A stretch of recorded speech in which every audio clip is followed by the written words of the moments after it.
8টা মিশনে আছি এখন বর্তমানে।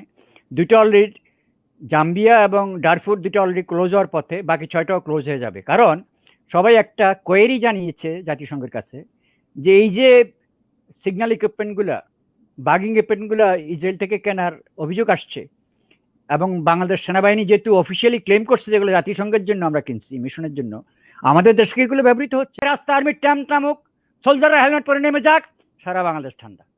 একটা লোক উপোস থাকবে না, একটা মানুষও না খেয়ে মরবে না, এক ফোঁটা চাউলের অভাবও হবে না। Army knows its mechanism man. Army জানে কি করতে হবে, আর্মি নিজের রেশনটা ওদেরকে এনে দিয়ে দেবে। দর্শক শুভেচ্ছা নিন, আসসালামু আলাইকুম। আপনাদের সবাইকে স্বাগত জানাচ্ছি আমি কনক সারোয়ার আজকের আলোচনায়। দর্শক শিরোনাম দেখে বুঝতে পারছেন যে বাংলাদেশ সেনাবাহিনীর 4 জন ব্রিগেডিয়ার জেনারেলকে বাধ্যতামূলক অবসর দেওয়া হয়েছে, অর্থাৎ বরখাস্ত করা হচ্ছে। একটি বরখাস্তের কনফার্মেশনের চিঠি আমাদের কাছে আছে, বাকি 3টি প্রক্রিয়াধীন আছে, আমরা হয়তো 2 দিনের মধ্যে পেয়ে যাব। এই বিষয়টি নিয়ে আমরা আলোচনা করব। পাশাপাশি বাংলাদেশ এবং ইন্ডিয়ার যে কোভিড পরিস্থিতি, বাংলাদেশের মানুষের যে হাহাকার এবং চলমান যে রাজনৈতিক অবস্থা, সকল কিছু নিয়ে আমরা আজকের অনুষ্ঠানে আলোচনা করব। আজকের আলোচনায় আমার সঙ্গে যোগ দিচ্ছেন ক্যাপ্টেন শহীদ ইসলাম, আপনাদের অত্যন্ত প্রিয় মুখ, বাংলাদেশ সেনাবাহিনীর প্রথম ব্যাচের কর্মকর্তা, একজন লেখক, একজন সাংবাদিক, ক্যাপ্টেন শহীদ ইসলাম। শহীদ ভাই, আসসালামু আলাইকুম, কেমন আছেন? আপনাকে স্বাগত জানাচ্ছি। ওয়ালাইকুম আসসালাম কনক সাহেব, আমি ইনশাল্লাহ ভালো আছি। আর আমাদের দর্শক শ্রোতাদেরকে রমজান মাসের শুভেচ্ছা, সবার প্রতি সালাম আমার। তো আপনি জানেন যে রমজান মাসে বাংলাদেশে লকডাউনের নামে এক এক রকমের নাটক হচ্ছে। একবার হালকা লকডাউন, একবার কঠোর লকডাউনের মধ্যে আবার মার্কেট খোলার ঘোষণা এসছে, এবং দেখা যাচ্ছে যে বড় লোকের গাড়ি চলতেছে, গরিবের রিক্সার উপর হামলা, সাধারণ মানুষের উপর হামলা। এবং আপনি যদি দেখেন, ইতিমধ্যে এই ফুটেজগুলো সোশ্যাল মিডিয়ায় খুব ছড়িয়ে পড়েছে, যে পুলিশ কিভাবে পিটিয়েছে একজন শ্রমজীবী মানুষকে। এবং পাশাপাশি এই যে একটি কিশোর বলবো কি, শিশু, সে একটি প্রতিবাদ করেছিল লকডাউনের, তাকেও টর্চার করেছে পুলিশ, এবং পাশাপাশি এখন জানা যাচ্ছে সে নিখোঁজ, তাকে পাওয়া যাচ্ছে না। তো আপনি জানেন যে ইন্ডিয়াতে কোভিডের অবস্থা ভয়াবহ। এখন মহল্লায় মহল্লায় শ্মশান, আমরা যে চিত্রগুলো দেখছি, মানুষের অবস্থা অত্যন্ত খারাপ। ইন্ডিয়া জুড়েই ভয়ঙ্কর অবস্থা, বাংলাদেশের মতোই অবস্থা ইন্ডিয়াতে বলা চলে। বাংলাদেশে তো ধরুন অনেক কিছু গোপন হয়, অনেক কিছু জানা যায় না। ইন্ডিয়াতে তো মিডিয়া এখনো অনেক বেশি স্বাধীন বাংলাদেশের তুলনায়, যার ফলে তারা অনেক তথ্য নিয়ে আসছে, অনেক ফুটেজ দেখাতে পারছে, যেটি বাংলাদেশ দেখাতে পারছে না বা বাংলাদেশের সাংবাদিকরা দেখাচ্ছে না। তো মানে ইন্ডিয়াতে এই যে বিপর্যয়, এই বিপর্যয়ে আমি মনে করি যে বাংলাদেশের যতটুকু সাধ্য আছে সেটি নিয়ে সাহায্য করা উচিত, মানুষের পাশে দাঁড়ানো উচিত, মানুষের জন্যই মানুষ। এবং বাংলাদেশের যে লকডাউন, ইন্ডিয়ান পরিস্থিতি, এখন আমাদের করণীয় কি? কেউ বলছেন যে বর্ডার লক করতে, বর্ডার সিল করার জন্য। তো সব মিলিয়ে আপনার বিশ্লেষণটা কি? কনক, প্রথম জিনিস হলো যে এটা তো একটা মহামারী, তো সুতরাং বর্ডার লক করাটা কিন্তু একটা যৌক্তিক একটা পদক্ষেপ। কারণ এই ডিজিজটাকে কোয়ারেন্টাইন করতে হবে। আমরা তো শুধু ব্যক্তির কোয়ারেন্টাইনের কথা বলি, তো ডিজিজটাকে কোয়ারেন্টাইন করতে হবে। যেহেতু এটা 2টা ভিন্ন দেশ, সুতরাং প্রথমে বর্ডার, আকাশপথ, বিমানপথ, নৌপথ, স্থলপথ, এগুলো সিল করতে হবে প্রথম। কারণ ভারতে ভয়াবহতাটা এমন একটা পর্যায়ে গিয়ে পৌঁছেছে যে আপনি এটা যে কোনো দেশেই, আপনি সুদূর লন্ডন ভারতকে রেড অ্যালার্টে ফেলে দিছে, মানে ইউকে। তো ওইটা একটা আসপেক্ট। আর দ্বিতীয়ত, প্রতিবেশী হিসেবে অবশ্যই ভারতের সাহায্যে আমাদের এগিয়ে আসা উচিত। আমরা মানবিকভাবে কতটুকু সাহায্য করতে পারি, সেটা সেই ধরনের সাহায্যের জন্য আপনার বর্ডার খোলা রাখতে হবে এমন কোনো কথা নেই। খোলা রাখলে সেটা ওই বিশেষ ব্যক্তির জন্য খোলা রাখা হবে। মনে করুন যে আমাদের ত্রাণ কর্মকর্তারা যাচ্ছে ওখানে, আমাদের ওষুধ নিয়ে কেউ যাচ্ছে ওখানে, বা এই যে একটা ডেসপারেট সিচুয়েশন, পশ্চিমবঙ্গের অবস্থাও কিন্তু খুবই খারাপ। সুতরাং আমাদের যে বর্ডারগুলো আছে, সেখানে বর্ডারিং এরিয়াতে ওদেরকে হেল্প করার যদি কোনো প্রয়োজন হয়, অবশ্যই আমরা করব। কারণ প্রতিবেশী তো প্রতিবেশীর জন্য, তাই না? সুতরাং এই আসপেক্টটা ঠিক আছে। কিন্তু কথা হচ্ছে, আমাদের এখানে যে কথাটা আপনি বললেন যে আমাদের কোভিডটার ব্যাপারে আমাদের যে পলিসি মেকিংটা, কনক, এটা কিন্তু দুর্ভাগ্যজনকভাবে খারাপ। কেন বলি আমি আপনাকে, একটা গভর্নেন্স কি? একটা গভর্নেন্স হলো যে বিভিন্ন structure of the government interaction করে। মনে করেন স্বাস্থ্য মন্ত্রণালয় কি সিদ্ধান্ত দিল, স্থানীয় পর্যায়ে সেটা পৌঁছলো কিনা, সেটা কিভাবে কার্যকর করবে, এবং এই মূল পলিসিটা কোত্থেকে আসলো, সেই পলিসিটা কি যৌক্তিক না অযৌক্তিক, বাস্তব ভিত্তিক না অবাস্তব। আপনি তখন লকডাউন হঠাৎ করে বলে কি লকডাউন, এবং বলে কি এমন লকডাউন, খুব টাইট লকডাউন হবে, মানুষ হুড়মুড় করে গ্রামে ছুটে যাচ্ছে যে এখন তো ঢাকা শহরে কোনো কাজ নাই, আমার থাকতে পারবো না, কাজ করতে পারবো না, খাবো কি, আমি চলে যাচ্ছি। আবার 3 দিন পরে 4 দিন পরে আবার এইটা খুলে দেয়, এইটা আংশিকভাবে খোলে, ওইটা আংশিকভাবে বন্ধ করে, আবার মানুষ এই দল বেঁধে ফেরি কাটে। এই যে কোভিডটা ছড়াচ্ছে এভাবে, গ্রামে ছড়াচ্ছে, শহরে ছড়াচ্ছে, এই যে shuttle between village and Dhaka and metropolitan, এটার জন্য কোভিডটা খুব মারাত্মকভাবে ছড়াচ্ছে। এগুলো হচ্ছে কি পুরো গভর্নেন্সটা, এবং এই এক জায়গায় না, কোনো আমাদের গভর্নেন্সটা টোটালি কলাপস করছে বাংলাদেশে। এইসব কথা বললে বলবে কি যে আমরা আওয়ামী লীগের বিরুদ্ধে প্রোপাগান্ডা করি। We are observers, am I right? আমরা অবজার্ভ করি, আমরা অনেক সময় নষ্ট করে জিনিসপত্রগুলো ফলো করি। আমাদের দৃষ্টিভঙ্গিতে আমরা যা দেখতে পাচ্ছি, গভর্নেন্স কলাপস করেছে এখানে টোটালি। এক অংশ কি দাবি করছে, আরেক অংশ জানে না। আপনি গতকালকের ঘটনা ধরুন, কোভিডের ভ্যাকসিন আসছে না ভারত থেকে, এবং যেহেতু ভ্যাকসিনকো অনেক বদনাম কাঁদে নিয়ে ব্যক্তিগত উদ্যোগে ব্যবসাটা করতে গেছে, সুতরাং তারা সমালোচনার মুখে পড়ে গেল। মানুষ এখন চিঠি করতেছে ভ্যাকসিনকোকে। ভ্যাকসিনকোর এমডি সাহেব বলে দিলেন কি খুব কঠোর ভাষায় যে পয়সা দিয়েছি, ভ্যাকসিন কেন দেবে না, দিতেই হবে, এটা তো কোনো ফান না, গভর্নমেন্টকে কঠোর পদক্ষেপ নিতে হবে। মানে উনি মানে আনইউজুয়াল ভাবে অনেকগুলো strong, as an Awami League MP, প্রাক্তন প্রেসিডেন্টের ছেলে হিসাবে খুব স্ট্রং পদক্ষেপ নিলেন। আবার বিকালবেলা পররাষ্ট্রমন্ত্রী বললেন কি না, এত স্ট্রং অবস্থান নিয়ে এত কোনো কারণ নাই, ওদের ওখানে কোভিড বেড়ে গেছে যার জন্য ভ্যাকসিনগুলো আসছে না। আমার কথা হচ্ছে একটা business deal, simply business deal, একটা কন্ট্রাক্ট সাইন করা হয়েছে বাংলাদেশের সাথে। এই ডিলের অব্লিগেশন, এটা কমপ্লাই করা, এটা সিরাম ইনস্টিটিউটের দায়িত্ব। এখানে তো মায়া মমতা দেখার কোনো দরকার নাই। ভারতে যদি কোভিড আরো 10 গুণও বেড়ে যায়, এইটা তো না বলার কোনো কারণ নাই, কারণ তুমি বিজনেস ডিল করলে কেন? তারপর তুমি অ্যাডভান্স টাকা নিয়ে গেলে, তুমি একদিকে বলছো আমরা বন্ধু রাষ্ট্র, এবং নট অনলি দ্যাট, তুমি পলিটিক্স করে, চীন যখন আমাদেরকে বিনামূল্যে কোভিড ভ্যাকসিন দিচ্ছিল, পলিটিক্স করে আমাদেরকে সেখান থেকে বের করে নিয়ে আসলে তুমি এনে এইসব ঝামেলা করে এখন এসে আমাদেরকে ওই অনিয়নের মতো এখন আমাদেরকে একটা বিপদে ফেললে। এখন কথা হচ্ছে কি, এই যে সরকারের মধ্যে সমন্বয়হীনতা, পররাষ্ট্রমন্ত্রী সে সরকারের মুখপাত্র এইসব ব্যাপারে, যেহেতু একটা ভিন্ন দেশের সাথে ডিল করা হচ্ছে, উনি কি করে এই পাপনকে কন্ট্রাডিক্ট করে কথা বলে যে না এরকম টাফ স্ট্যান্ড নেওয়ার কোনো মানে হয় না। আমি তো এই প্রত্যেকটা ক্ষেত্রে আমি আপনাকে প্রত্যেকটা সিদ্ধান্তের ভিতরে আমি দেখছি যে একটা সমন্বয়হীনতা, এবং আসলে দেশটা কেউ কন্ট্রোল করছে না, এখানে গভর্নেন্সটা ফেল করছে, সেটাই হেডলাইন। এবং গভর্নেন্সটা শহীদ আমি যদি বলি যে বেক্সিমকোকে এককভাবে এই টিকার যে সুযোগটা দেওয়া হয়েছে, অর্থাৎ সালমান এফ রহমান তো খুব বিতর্কিত ব্যক্তি এবং লুটেরা, বাংলাদেশের লুণ্ঠনজীবী, সবকিছুতে তার হাত আছে। তখনই বলা হচ্ছিল যে কেন শুধুমাত্র বেক্সিমকো, কেন আমাদের যারা উল্লেখযোগ্য যে ফার্মাসিউটিক্যালস গুলো আছে সবাইকে দিয়ে কেন একটা সিন্ডিকেট করা হবে না, সবাই মিলে কেন যোগ দিবে না? এবং এখন তো দেখা যাচ্ছে যে বাংলাদেশের নিজেরই টিকা উৎপাদনের সক্ষমতা ছিল। দেখুন, ভ্যাকসিনকো মনে করুন যে সিরামের সাথে ডিল করছে, ভালো কথা। তো আমাদের টিকার চাহিদা তো এর চেয়ে অনেক বেশি, যে ডিলটা 1.5 কোটি, যেখানে 1.5 কোটি বোধহয় একটা ডিল, আমাদের টিকার চাহিদা তো আরো অনেক বেশি। আমাদের জনসংখ্যা হলো 18 মিলিয়নের মতো, সবাইকে 2টা করে ভ্যাকসিন দিতে হবে।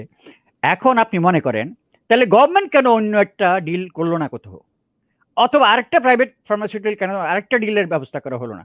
আমি এমন কোনো দেশ খুঁজে পাবেন না যেখানে 3টা-4টা ডিল হয় নাই। আমি কানাডা থাকি, কানাডার সরকার প্রাইভেট চ্যানেলে 5টা থেকে 6টা ডিল হয়েছে এখানে। তারপরও এই যে অ্যাস্ট্রোজেনেকা আসতে দেরি হচ্ছিল, আবার হুড়োহুড়ি, মানে ভাই এটা তো একটা প্যান্ডেমিক অবস্থা। প্রত্যেক মানুষ তার নিজের অবস্থানটা আগে বিবেচনা করবে, প্রোডাকশনের ব্যাপার আছে, প্লাস প্রিসিশনের ব্যাপার আছে। আমি যে একটা প্রডিউস করলেই তো হবে না, ভ্যাকসিনটা তো কাজ করতে হবে। সুতরাং একটা সাইন্টিফিক যে পরীক্ষা নিরীক্ষা সেগুলো করেই তো পার হয়ে আসতে হবে। হঠাৎ করেই তো ওরা ডেলিভারি দিতে পারবে না এভাবে, এটা তো ওই টেকনিক্যাল টেস্টটা তো পার হয়ে আসতে হবে। সুতরাং অনেক ব্যাপার আছে। তো আমার কথা হচ্ছে সবগুলা ডিম একই বাস্কেটে রেখে খুব বাহাদুরি এবং কি ধরনের বড় উচ্চ কণ্ঠে কত কথা বলা হলো, সাধারণ মানুষের সমালোচনাকে গায়ে নেওয়া হলো না, আর এখন হঠাৎ করে পুরো জিনিসটা কলাপস করলো কেন? এই ধরনের আনফোর্সিন চিন্তা করার ক্ষমতা নেই কেন সরকারের? এখন ক্ষমতা আছে ব্যক্তি স্বার্থ। এখানে ভ্যাকসিনকো পার ভ্যাকসিন কতটুকু কামাবে বুঝুন তো, ওইটা তো হিসাব একটা আসছে মিডিয়াতে। তো এখানে মিলিয়ন্স অফ ডলার কামানোর একটা ব্যবসাতে চলে গেছে। সালমান রহমান তো তার কাজই হলো এই, যেখানে চান্স পাবে কিছু পয়সা কামিয়ে নেয়া, যেখানে চান্স পাবে কিছু পয়সা কামিয়ে নেয়া। সে সে জিএমজি এয়ারলাইন্সে একই জিনিস করছে, জিএমজি শেয়ারটা কিনছে, কিনে জিএমজিকে স্টক মার্কেটে ইনফ্লেট করে দিছে, পয়সাটা উঠাচ্ছে, উঠিয়ে তারপর সে চলে গেছে, জিএমজি ব্যাংক্রাপ্ট করে দিছে।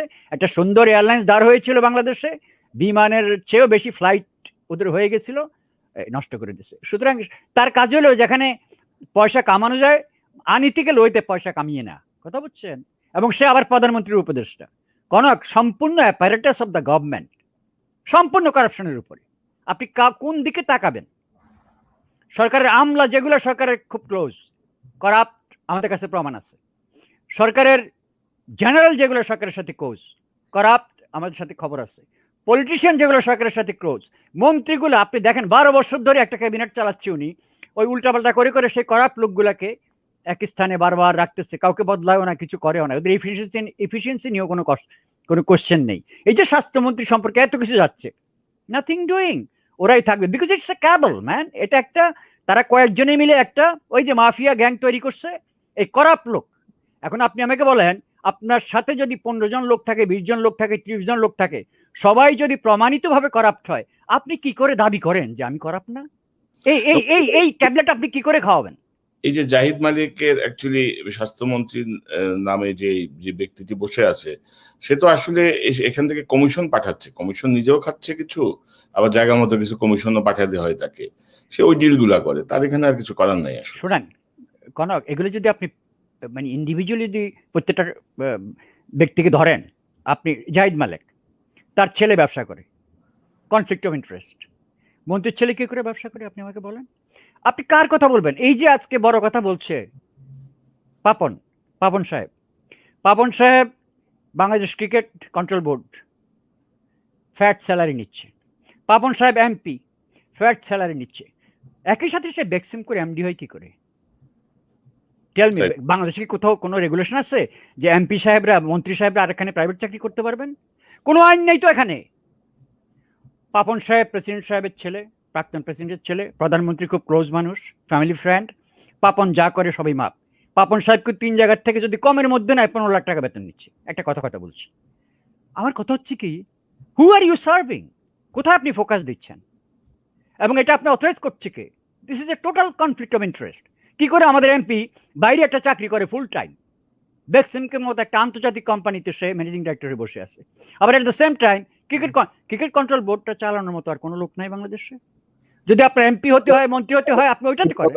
সব খাইতে হবে। এখন দেখেন যে তার এগুলার থেকে হয়তো তাদের কোথাও কোথাও কমিশন দিতে হয়, টাকা পাঠাইতে হয়, সেটা তো আছেই।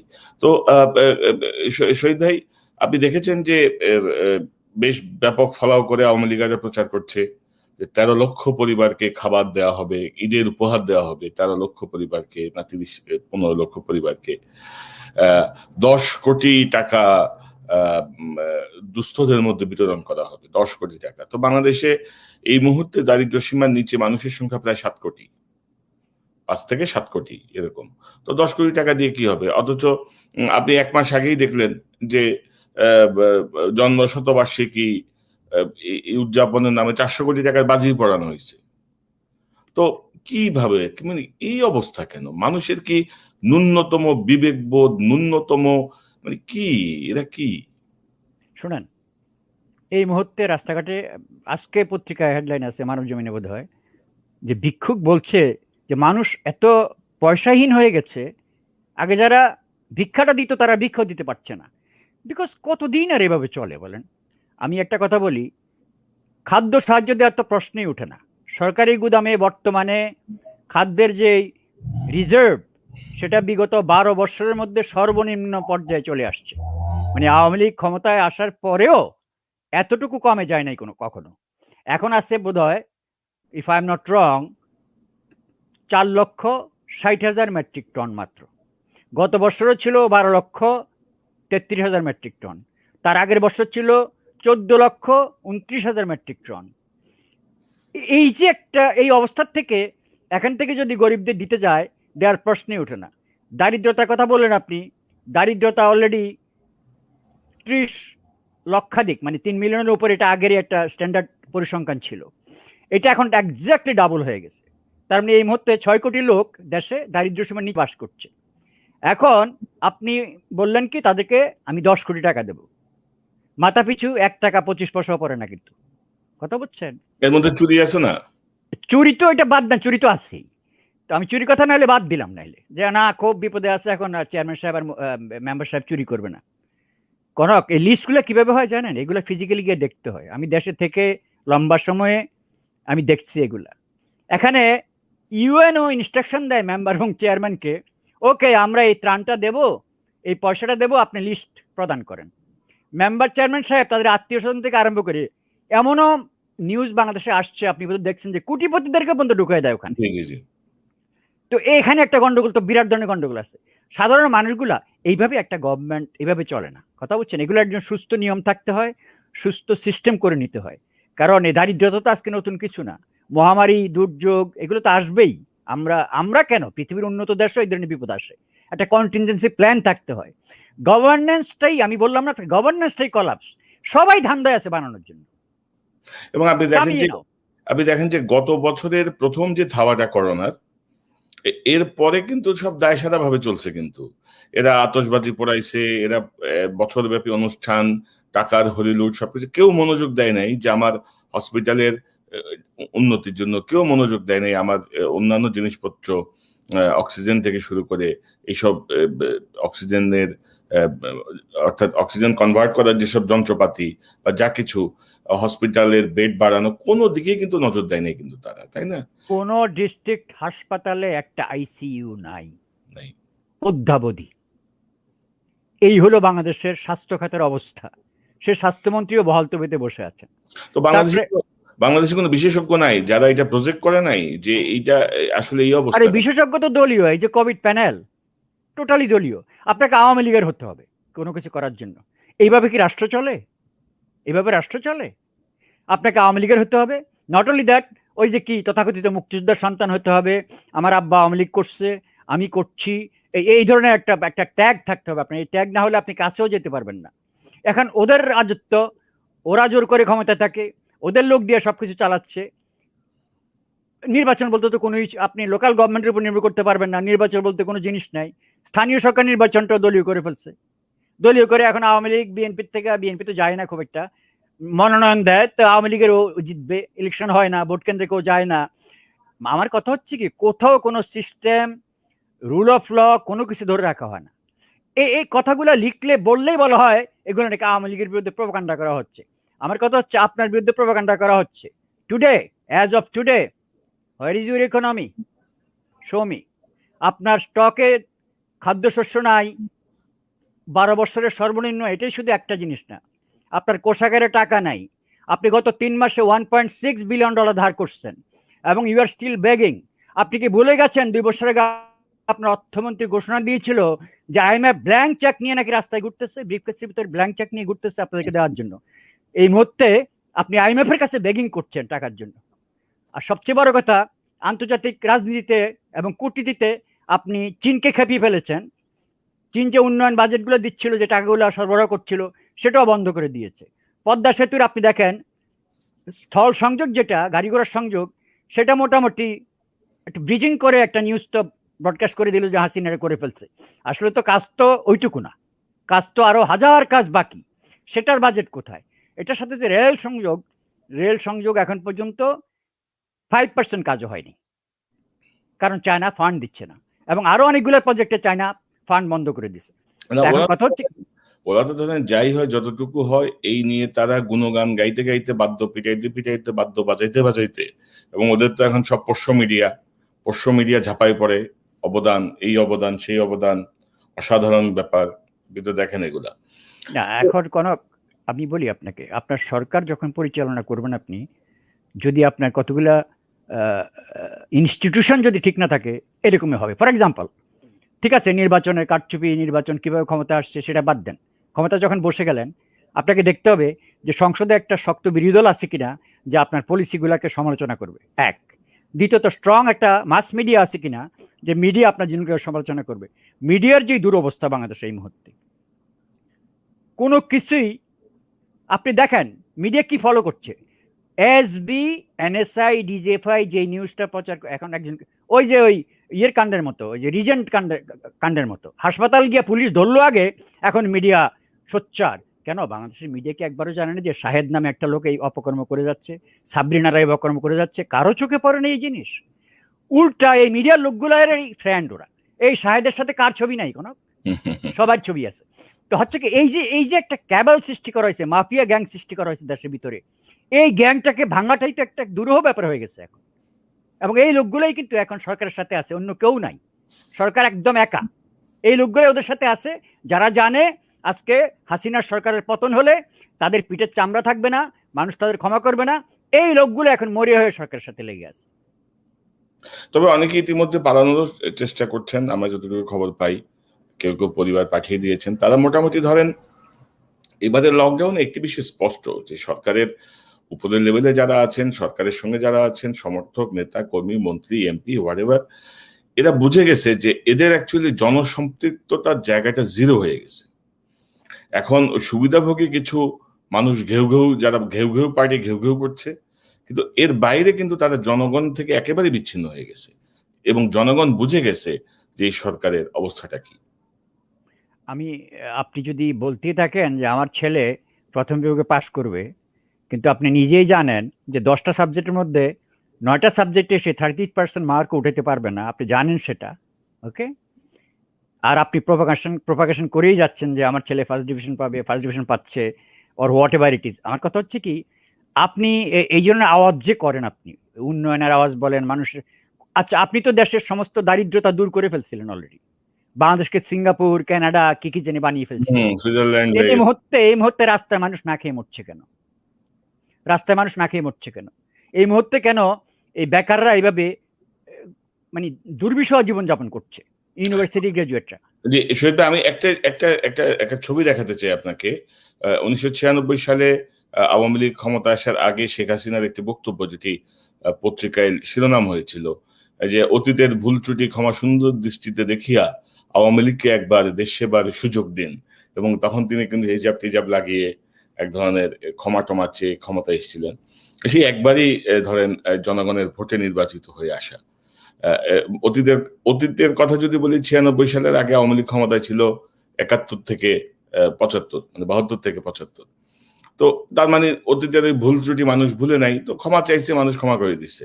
কিন্তু এবার তারা দেখছে, আপনি দেখেন 96 পরে যে নির্বাচনগুলো, 2001-এ বিএনপি আসলে, এরপর থেকেই সবকিছু কিন্তু আওয়ামী ষড়যন্ত্রের জালে ঢুকে গেল।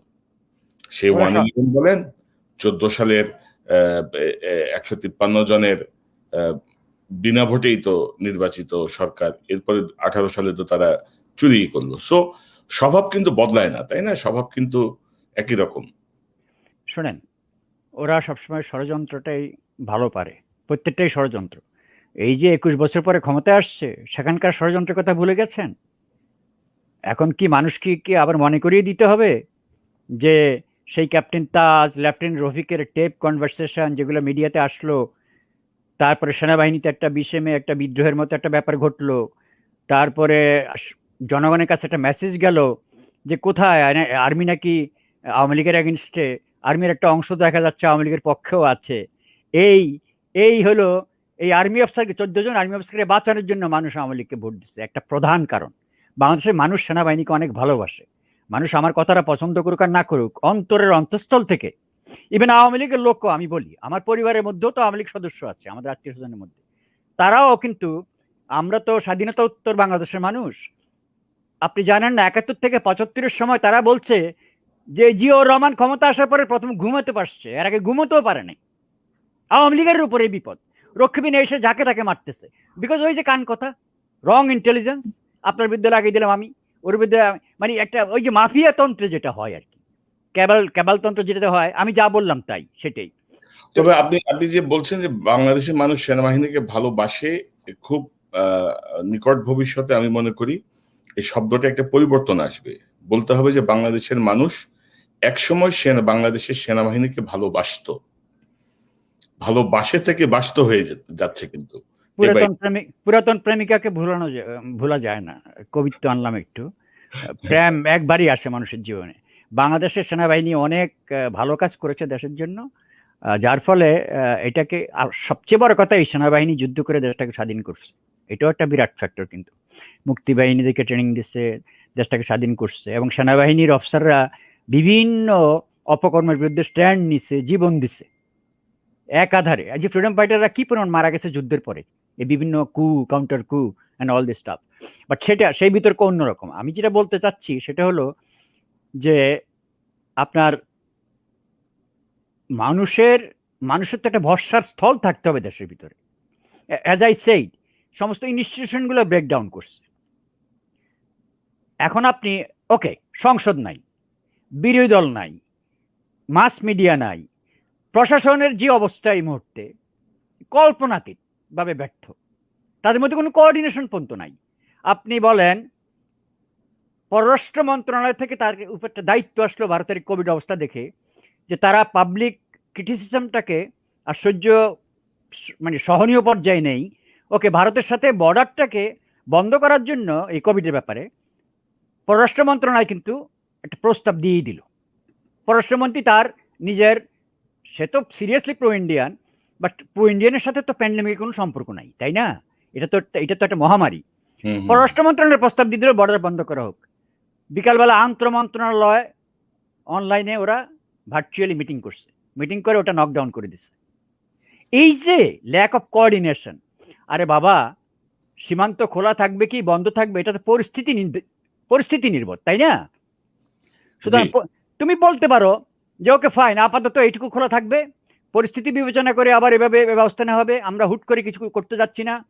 অথবা আমাদের স্টেকটা কি সেটাও তো বলতে হবে আপনার। সীমান্ত খোলা রাখে লাভটা কি, আর বন্ধ করলে কতটুকু বা ক্ষতি হবে, সেগুলো তো বলতে হবে তো আপনাকে। এখানে শুধু ভারত থেকে লোক আসবে বা বলে কি আমাদের লোকই তো বেশি ভারত যাচ্ছে। কি করতে যাচ্ছে আমাদের লোক ভারত? এই কোভিডে বিধ্বস্ত একটা দেশের ভিতরে এই মুহূর্তে আমাদের লোক কি করতে ভারতে যাচ্ছে? এই যে একটা পররাষ্ট্র মানে আমাদের সরকার থেকে এই তথ্যটা দেওয়া হলো যে আমাদের লোকই তো বেশি ভারত যাচ্ছে, সীমান্ত বন্ধ করলে ওদেরই ক্ষতি হবে। মানে ওনারা বুঝতে চাচ্ছে অর্ডিনারি টাইমে, নর্মাল টাইমে যে এডুকেশনের জন্য যায়, ট্রিটমেন্টের জন্য যায়, এই যে ব্যাপারগুলো আছে, ট্যুরিস্টও যায় অনেকে, কলকাতাতে বাজার করতে যাই আমরা অনেক সময়, এমন অবস্থা হয় বিয়ের বাজার। কথা হচ্ছে তারা মনে করছে যে এটা একটা সাধারণ পরিস্থিতি। এখন no, there is no education now. Okay, এই মুহূর্তে কোনো এডুকেশন নাই। ট্রিটমেন্টের কথা বলা হচ্ছে, আমি কি কোভিড বিধ্বস্ত একটা জায়গায় ট্রিটমেন্ট করতে যাবো এখন? ভারত কি ট্রিটমেন্টের জন্য যাওয়ার সময় হলো এখন? না, ক্যাপ্টেন শহীদ, আমি একটু অন্যদিকে যেতে চাচ্ছি যে এই যে ধরেন বাংলাদেশের মানুষের যে ভয়াবহ অবস্থা, যে ভয়াবহ দুর্যোগ মানুষের, এবং ধরুন এই যে খাদ্যের অভাব, চিকিৎসার অভাব, মানুষের হাহাকার, এবং ধরেন কিছু খাদ্য সাহায্য ব্যক্তি উদ্যোগে যাচ্ছে, ধরেন ফুটপাতে বা বস্তিগুলোতে যারা আছে, এবং বিশেষ করে নিম্ন মধ্যবিত্ত বা মধ্যবিত্ত যারা, তাদের এমন অবস্থা যে তারা কিন্তু কারো কাছে চাইতেও পারতেছে না, মানে আত্মসম্মানের কারণে হোক বা সামাজিক অবস্থানের কারণে হোক। তো এই মানুষগুলোর পাশে আমি এই অনুষ্ঠানের মাধ্যমে অনুরোধ করব সবাইকে যে আপনার আশেপাশের মানুষদের খোঁজ নিন, আপনার খাবারটা আপনি শেয়ার করে খান। অর্থাৎ এই দুর্যোগে মানুষের পাশে দাঁড়াতে হবে। তো আমি যে বিষয়টি জানতে চাই আপনার কাছে, সেনাবাহিনী একটা সুশৃঙ্খল বাহিনী, ফোর্স, আপনি বিভিন্ন সময় বলছেন যে they can't move without order. তো এরকম একটা দুর্যোগকালীন অবস্থায় কি করণীয় আছে সেনাবাহিনীর, যেখানে আমাদের সকল মেশিনারিজ ফেল করছে? পুলিশ মানুষকে পিটায় দমন করতে চাচ্ছে, প্রশাসন দুটো জিনিস করার আছে। জি, দুটো জিনিস করার আছে। প্রথম জিনিস, সরকার মানে প্রধানমন্ত্রী নির্দেশ দেবেন সেনাবাহিনীকে, যান, প্ল্যানিং করেন, কার কোথায় সাহায্যের দরকার সেটা টেক কেয়ার করেন, কোভিডের পলিসিগুলো কিভাবে ইমপ্লিমেন্ট করা যায় সে ব্যবস্থা করেন। আপনাদেরকে দায়িত্ব দেওয়া হলো, let's say we call it operation Covid control. একটা কথা বলছি।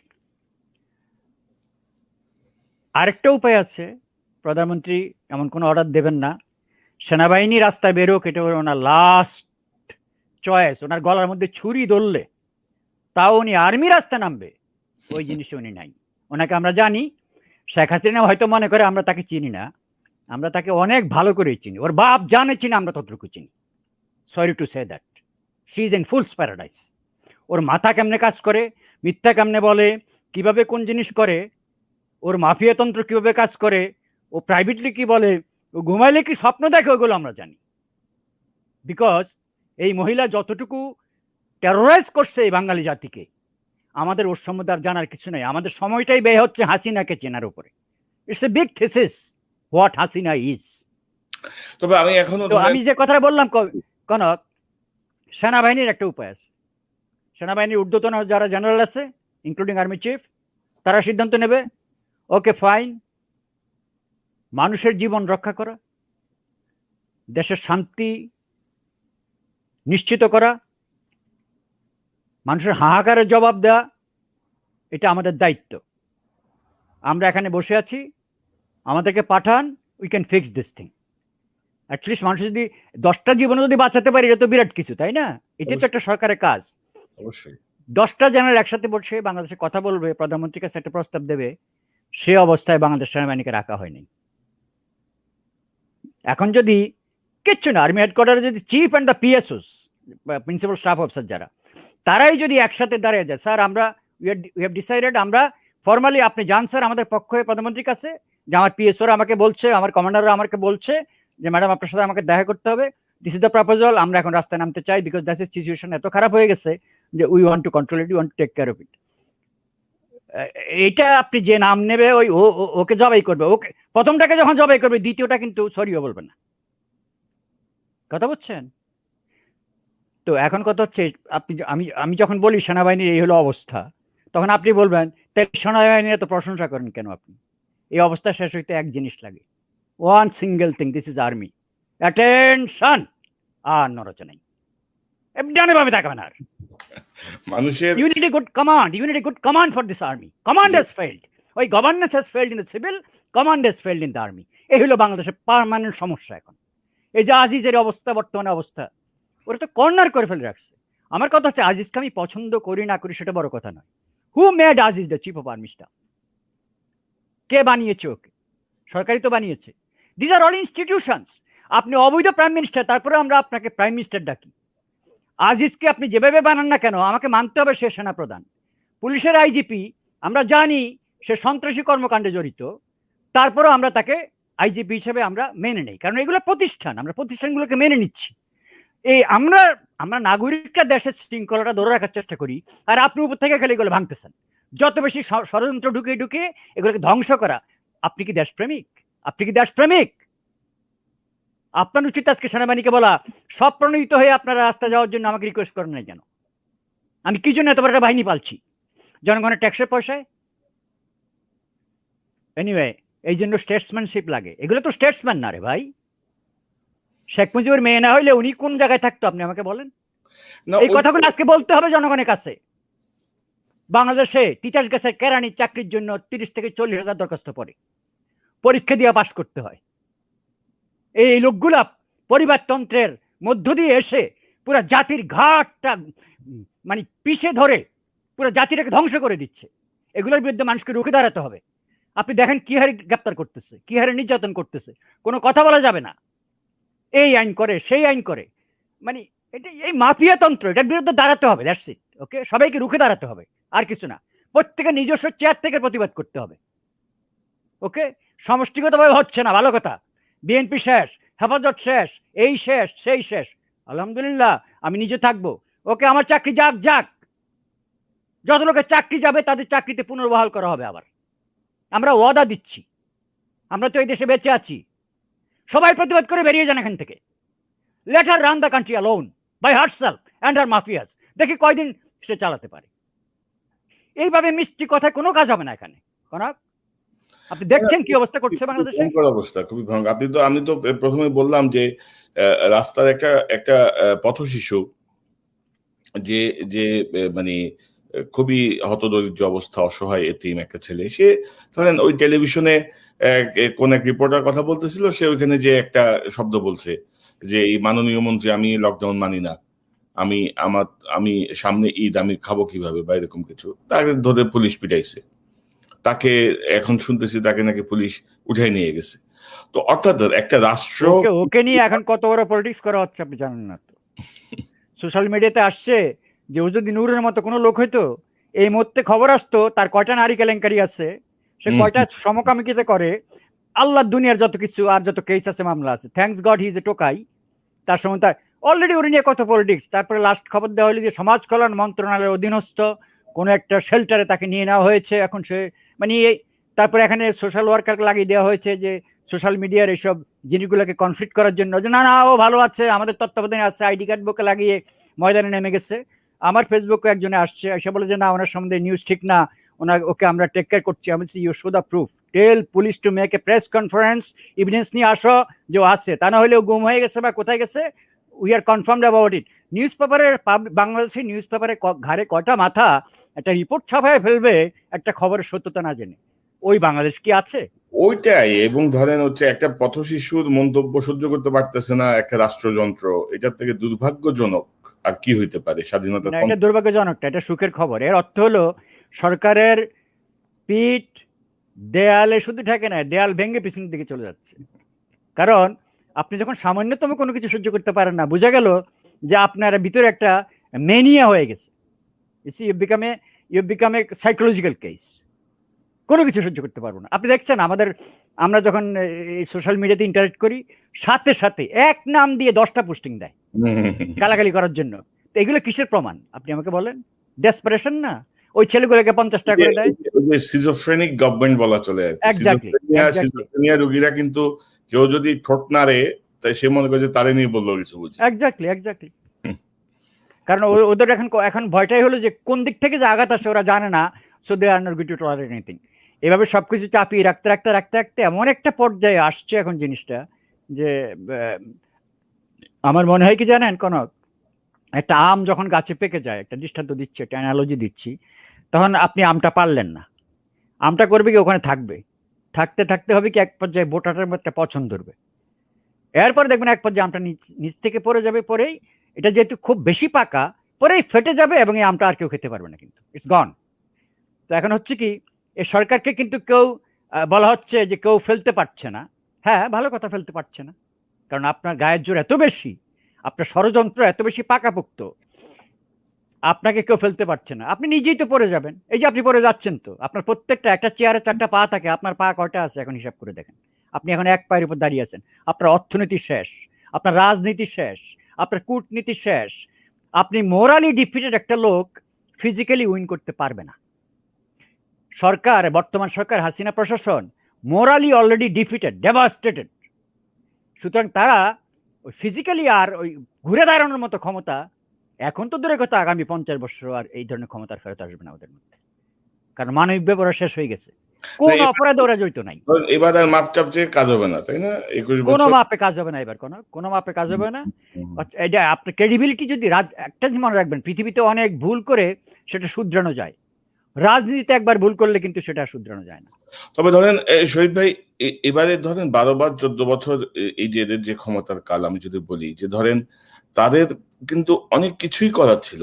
আমাদের বিরোধী দলগুলা কিন্তু ওইরকম ভাবে আন্দোলন, হরতাল, বন্ধ এগুলো কিছু করতে পারে নাই, কিন্তু মানে প্রতিবন্ধকতা তৈরি করতে পারে নাই। তাদেরকে নিরবিচ্ছিন্ন সময় ছিল, সুযোগ ছিল, যদি দেশকে কিছু করতে পারতো। তারা কিছু ফ্লাইওভার, কিছু ওই যে মেট্রো রেলের কাজ, কিছু পদ্মা সেতু এইসব দেখায় বলতেছে আমি ভাষায় ফেলছি, উন্নয়ন করে সুইজারল্যান্ড হয়ে গেছে দেশ। কনক, ওরা আসছে একটা ষড়যন্ত্রের মাধ্যমে এবং এটাকে চালিয়ে নিচ্ছে ষড়যন্ত্রের মাধ্যমে। আমি আপনাকে একটা কথা বলি, আমি এই সপ্তাহে একটা আর্টিকেল করছি, 3 দিন আগে একটা আর্টিকেল হয়েছে আমার। ডিসেম্বর 2008 ইলেকশন হয়েছে, ফেব্রুয়ারি 2008-এ জেনারেল মঈন সাহেব ভারতে গেছেন এবং রাষ্ট্রপতি প্রণব মুখার্জির সাথে দেখা করছেন। প্রণব মুখার্জি তার বই দি কোয়ালিশন ইয়ার্স, বইটার নাম, সেই বইতে 114 নম্বর পৃষ্ঠায় এই মঈনের সাথে সাক্ষাৎকার এবং বাংলাদেশের বিষয়ে আলোকপাত করছেন। তো উনি ওখানে বলছেন যে মঈন সাহেব আসলো, আমার সাথে দেখা করলো, as per protocol he is not suppose two see him, but এটা হতেই পারে, এটা দেশের সেনাপ্রধান গেছে, প্রতিবেশী রাষ্ট্র, দেখা করছে। দেখা করার পরে আপনি দেখেন আলোচনা পুরোটা কি হয়েছে সেটা কোনো কথা না, সেটা কিন্তু প্রণব মুখার্জি সাহেব এক অক্ষরও বলেন নাই। শুধু এটুকু বলছেন, মঈন সাহেব তার কাছে খুব কনসার্ন ব্যক্ত করছেন যে হাসিনা পাওয়ারে এসে তার নিরাপত্তাটা দেবে কিনা। তার মানে এর আগে আলোপাপ হয়ে গেছে যে হাসিনাকে পাওয়ারে আনতে হবে, ওই প্রস্তাব এসে গেছে এবং ওইটা তার সাথে এটা হয়েছে। দেখেন আপনি কোথায় শুরু করছে উনি, যে এখন তখন আমি তাকে আশ্বস্ত করলাম, জেনারেলকে আশ্বস্ত করলাম যে আপনার নিরাপত্তার ব্যাপারে কোনো দুশ্চিন্তা করার কোনো কারণ নাই, শেখ হাসিনা আপনাকে পূর্ণাঙ্গ নিশ্চয়তা দেবেন। Mister Pranab Mukherjee and mister Moin, you are talking in February of 2008. Election is 10 months away. How dare you declare কে আসবে ক্ষমতায় বাংলাদেশে 8 মাস পরে নির্বাচনে? আপনার কি করে এই সিদ্ধান্ত নেন আপনারা ওখানে বসে বসে? এই দেখেন এইভাবে আসছে। আর এখন যেটা আপনি বললেন, এই যে বলেন যে বিরোধী দলে কোনো আন্দোলন হয় না, কোনো কিছু হয় না, কোনো মানে কোনো প্রতিরোধ হয় নাই, তারা তো ভালোই আছে। আরে প্রতিরোধ করবেন কি? ওই 2011 সালেই তো বাস পোড়াইয়ে দিয়া বিএনপিকে সন্ত্রাসী বানাই দিছে অলরেডি।